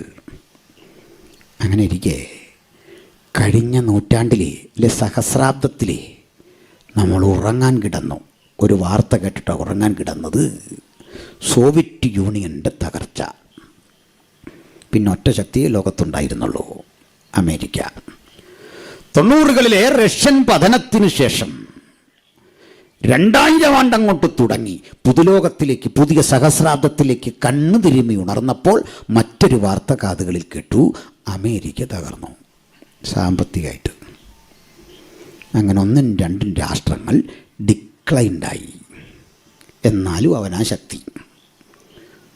മനസ്സിലായോ? അങ്ങനെ ഇരിക്കെ 1 2 ശക്തിയെ കഴിഞ്ഞിട്ട് സാമൂഹ്യ ശാസ്ത്രം പിന്നെ വരുന്നവനെ വിളിക്കുന്നതാ തേർഡ് വേൾഡ്, അഥവാ 3ാം ലോകം. 3ാം ലോകത്തിൻ്റെ പ്രത്യേകതകൾക്ക് 1ാം ലോകം വെളുപ്പായിരുന്നെങ്കിൽ 2ാം ലോകം ചുവപ്പാണ്, 3ാം ലോകം കറുപ്പാണ്. Third world. പാശ്ചാത്യൻ, മംഗോളിയൻ, 3ാം ലോകം കറുപ്പാണ്. കറുപ്പിൻ്റെ ഒരു ആധിപത്യത്തിലേക്ക് ലോകം പോയി. കറുത്ത വർഗത്തിൽപ്പെട്ട ആഫ്രിക്ക സമൂഹമടക്കം ലോകത്തിൻ്റെ ഭൂരിപക്ഷമുള്ള ജനതയുടെ കരങ്ങളിലേക്ക് അധികാരം ഒബാമയെപ്പോലെയുള്ള ആളുകളിലൂടെ ഡിസ്ട്രിബ്യൂട്ട് ചെയ്ത് 3ാം ലോകം ശക്തിപ്പെടുമ്പോൾ ആ 3ാം ലോകത്തിലെ കരുത്തനരെന്നറിയണ്ടേ? ലജ്ജിക്കണ്ട, നമ്മൾ ഇന്ത്യയാണ് തേർഡ് വേൾഡിലെ പവർ. മനസ്സിലായോ? പാകിസ്ഥാൻ, അഫ്ഗാനിസ്ഥാൻ, നേപ്പാൾ, മ്യാൻമാർ, ആഫ്രിക്ക, അങ്ങനെ ഇങ്ങനെയുള്ള ഈ രാജ്യങ്ങളെ മൊത്തം എടുക്ക്, അതിൽ കരുത്തര് നമ്മളാണ്. പക്ഷേ തേർഡ് വേൾഡിൻ്റെ മൊത്തം പ്രശ്നം മനുഷ്യാവകാശ പ്രശ്നമാണ്. ഭക്ഷണമില്ല, വെള്ളമില്ല, കുടിപാർക്കാൻ വീടില്ല, ദാരിദ്ര്യം, മരുന്നില്ല, മക്കൾ ഇഷ്ടം പോലുണ്ട് ഈ രാജ്യങ്ങളിൽ, കുഞ്ഞുങ്ങൾ ധാരാളം, പരിരക്ഷയില്ല, പോഷകാഹാരമില്ല. അപ്പോൾ കയ്യിൽ തുലാസം പിടിച്ചൊരുത്തനിരിക്കുന്നു. അപ്പോൾ ജീവികൾക്കിടയിൽ നിന്നൊരു ശബ്ദം, അധിക ആഹാരം തീർക്കരുതേ, പണത്തിന് ഇരുടങ്ങഴി ഗോതമ്പ്, പണത്തിന് 3 ഇടങ്ങഴി യവം. ഒന്നുകൂടി പറഞ്ഞു, എണ്ണയ്ക്കും വീഞ്ഞിനും കേടുവരുത്തരുതേ. ഞാനിത് 10 വർഷം മുമ്പ് പ്രസംഗിച്ചത് ഇപ്പോഴും ഭദ്രമായി യൂട്യൂബിൽ കിടപ്പുണ്ട്, കേട്ടു നോക്കണം. ഞാൻ അന്ന് പ്രസംഗിച്ച കാര്യം എന്താണെന്നറിയണ്ടേ? എണ്ണ ഇന്ധനത്തിൻ്റെ പ്രതീകമാണ്, വീഞ്ഞ് മരുന്നിൻ്റെ പ്രതീകമാണ്. 3-ാം ലോക രാജ്യങ്ങൾ വൻതോതിൽ ഇന്ധനം ഉപയോഗിച്ച് തീർക്കുന്നു, പോഷകാഹാരക്കുറവുണ്ട് മരുന്ന് ഉപയോഗിച്ച് തീർക്കുന്നു, ഭക്ഷണക്കുറവുണ്ട് ഇവയെല്ലാം ഉപയോഗിച്ച് തീർക്കുന്നു. എണ്ണ കുറയ്ക്കണം, വൈൻ കുറയ്ക്കണം, മരുന്ന് കുറയ്ക്കണം, പാചകവാതകം കുറയ്ക്കണം. ഇതൊക്കെ അന്ന് ഞാൻ പ്രസംഗിച്ചത്. പാചകവാതകം എന്ന് പറഞ്ഞ് തന്നെ കൃത്യം കിടപ്പുണ്ട്. മനസ്സിലായി ഇന്നത് യാഥാർത്ഥ്യമായത്? ഇതാ 3ാമത്തെ ശക്തി. ഈ 3ാം ശക്തി നിൽക്ക ചെയ്ത് ഒരു 4ാം ശക്തി ഇവിടെ കിടപ്പുണ്ട്. 4ാം ശക്തിയുടെ നിറം പച്ചയാണ്. പച്ച വിളറി എന്നുള്ളത് മറ്റൊരു സത്യം. അപ്പം മഞ്ഞ പോലായി വിളറിയ പച്ച. പച്ച ലോകഭീകരതയുടെ പേരാണ്, പ്രതീകമാണ്. ഉച്ചസമയത്ത് ടിഫിൻ ബോക്സ് തുറന്ന് ഭക്ഷണം കഴിക്കാൻ ഒരുമ്പെടുന്ന പിഞ്ചോമന ഇവിടെ തുറക്കുകയും പൊട്ടിത്തെറിച്ചു. അഫ്ഗാനിൽ 127 പേർ ഇരിക്കുന്ന കലാലയത്തിൽ തീയാളിപ്പടർന്നു. സാറും കുഞ്ഞും ഒക്കെ മരിച്ചു. കലാലയം പുകച്ചുരുൾ കൊണ്ട് നിറഞ്ഞു.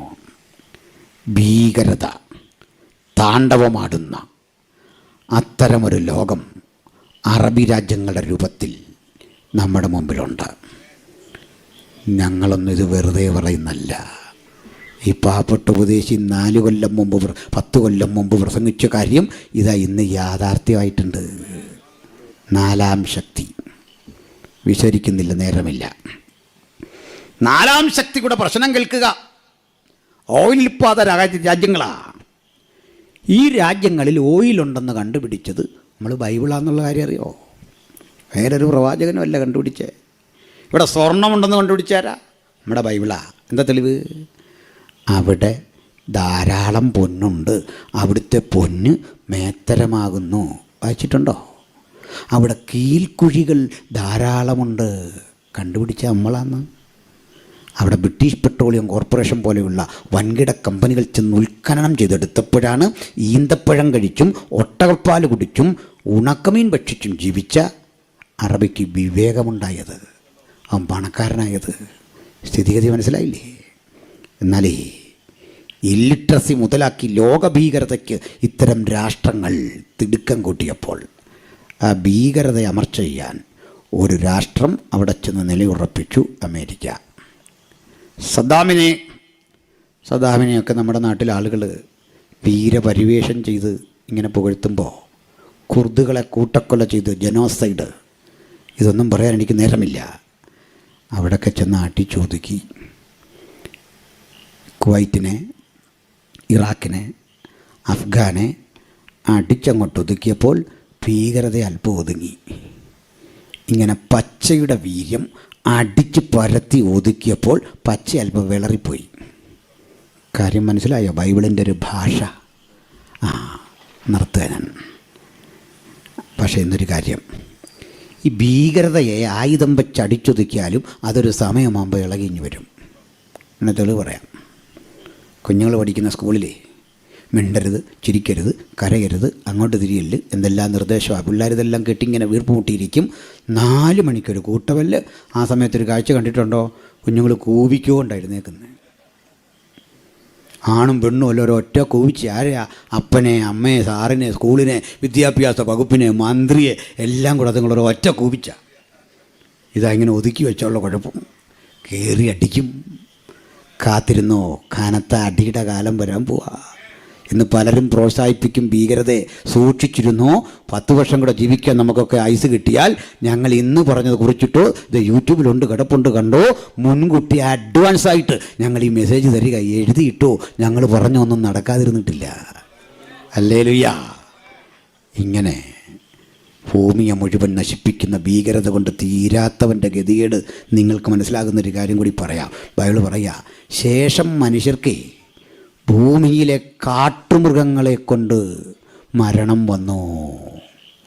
ഞാൻ ഹൈറേഞ്ചിൽ നിന്ന് ഒത്തിരി പറയണോ? പന്നിയെ നമ്മളെയും കൂടെ കണ്ടാൽ വനംവകുപ്പ് സല്യൂട്ട് അടിക്കുന്നു. പന്നിക്കാ പ്രോട്ടോക്കോൾ അനുസരിച്ച് പന്നിയാ നമ്മളെക്കാളൊക്കെ മേളിൽ. ഞാൻ പൂഞ്ഞാർ നിയോജകമണ്ഡലംകാരനാണ്. ഇപ്പോൾ അങ്ങോട്ട് PC ജോർജ് MLA ആയിരിക്കുമ്പോൾ എക്സൈസ് വന്ന് ഭയങ്കര ക്ലാസ് എടുത്തു. എക്സൈസും വനംവകുപ്പും ഒക്കെ. ഈ പട്ടിയെ കൊല്ലരുത്, തെരുവുനായെ കൊല്ലരുത്, പന്നിയെ കൊല്ലരുത്. എന്നിട്ടൊരാൾ പറയാ മനേകാ ഗാന്ധി അങ്ങനെ പറഞ്ഞിട്ടുണ്ടെന്ന്. PC ജോർജ് എഴുന്നേറ്റിട്ട് പറഞ്ഞു, ഒരു 5-6 ട്രെയിനെ കയറ്റി ഇതിനെല്ലാം അങ്ങോട്ട് വിടാം, അവർ കൊണ്ട് വളർത്തട്ടെന്ന്. ഇത്ര സന്തോഷമാണ്, അങ്ങോട്ട് കയറ്റിവിടാം. ഞാൻ ഓർത്തപ്പോൾ പറഞ്ഞെന്നുള്ളൂ. പ്രിയപ്പെട്ടവരെ, കാട്ടുമൃഗം മനുഷ്യനെ കൊല്ലുന്നത് ഇന്ന് ചെറിയ സംഭവമാണ്. താമസിക്കാതെ നാട്ടിലേക്ക് ഇറങ്ങും. നാട്ടിലേക്ക് ഇറങ്ങുന്ന സംശയം വേണ്ട. വേറെ കാരണമൊന്നുമില്ല. ആര് തടഞ്ഞാലും സംഭവം ഈ പുസ്തകം പറഞ്ഞൊന്നും നടക്കാതിരുന്നിട്ടില്ല. ഇതൊക്കെ കാണുമ്പോൾ ഭക്തൻ തലകൾ ഉയർത്തണം. ഒരു കാഴ്ച നിങ്ങൾക്ക് കാണാം. ഏത് കണ്ണും അവനെ കുത്തിത്തുളച്ചവരും അവനെ കാണും. ഭൂമിയിലെ ഗോത്രങ്ങളൊക്കെ അവനെ ചൊല്ലി വിലപിക്കും. നിഴലുകൾ പൊരുളുകളായിക്കൊണ്ട് ഈ ലോകം അണിഞ്ഞൊരുങ്ങുന്നു. 4 സാമ്രാജ്യങ്ങളുടെ അതിശക്തമായ ഇടപെടലിലൂടെ യേശുവിൻ്റെ പുനരാഗമനത്തിന് ലോകം അറിയാതൊരുങ്ങുമ്പോൾ തൻ്റെ കാന്തയും തന്നെത്താൻ ഒരുക്കിയിരിക്കുന്നു. ഞാൻ ഈ ചിന്തകൾ പാതി വഴിയിൽ എത്തിച്ചു നിർത്താൻ കാരണം, ബാക്കി നാളെ കേൾക്കാം. ഒന്നും പാസ്റ്ററോട് പറയണ്ട, അദ്ദേഹം ചെയ്തോളൂ. അതാ വചനശുശ്രൂഷയുടെ പ്രത്യേകത. ഈ പാലം തണ്ടി ഇങ്ങനെ വന്നിരിക്കും, ബാക്കി അവിടെ വന്നോളും. അതാ വചനം. ഇന്ന് രാത്രി അവസാനിപ്പിക്കുമ്പോൾ ദൈവമക്കളെ ഒരു കാര്യം ഓർത്തുള്ളൂ. പ്രാർത്ഥനയോടെ വേണം മടങ്ങിപ്പോകാൻ. നാളെയും പ്രാർത്ഥനയോട് കൂടി വേണം മടങ്ങി തിരിച്ചു വരാൻ. പക്ഷെ നാളെ എനിക്കും നിങ്ങൾക്കും വരാൻ കഴിയുന്നില്ലെങ്കിൽ ഒന്നുറപ്പിച്ചു കൊള്ളണം. നമുക്കാർക്കും ഇവിടെ സന്നിഗ്ധരാകാൻ കഴിയാത്ത മറ്റൊരു കാരണം സംഭവിച്ചാൽ ആ കാരണം മറ്റൊന്നുമല്ല, അരുമനാഥനായ യേശുവിനെ എതിരേൽക്കാൻ ഇന്ന് രാത്രിയാണ് അവസരമൊരുങ്ങുന്നതെങ്കിൽ ഇപ്പോഴാകുന്നു സുപ്രസാദ കാലം, ഇപ്പോഴാകുന്നു രക്ഷാദിവസം. ഇത്ര വലിയ രക്ഷയെ നമ്മൾ ഗണിക്കാതെ പോകരുത്. ഇതാ അവൻ മേഘാരൂഢനായി വേഗം വരുന്നു. ഏത് കണ്ണും അവനെ കുത്തിത്തുളച്ചവരും അവനെ കാണും. അവൻ്റെ വരവെങ്കിൽ എടുക്കപ്പെടാൻ നമുക്ക് സൗമ്യഭാവരായി അവനെ എതിരേൽക്കാൻ ഉണരാം, ഒരുങ്ങാം, ജാഗരിക്കാം, പ്രാർത്ഥിക്കാം. ഈ രാത്രി ഈ വചനങ്ങളാൽ ദൈവം നമ്മെ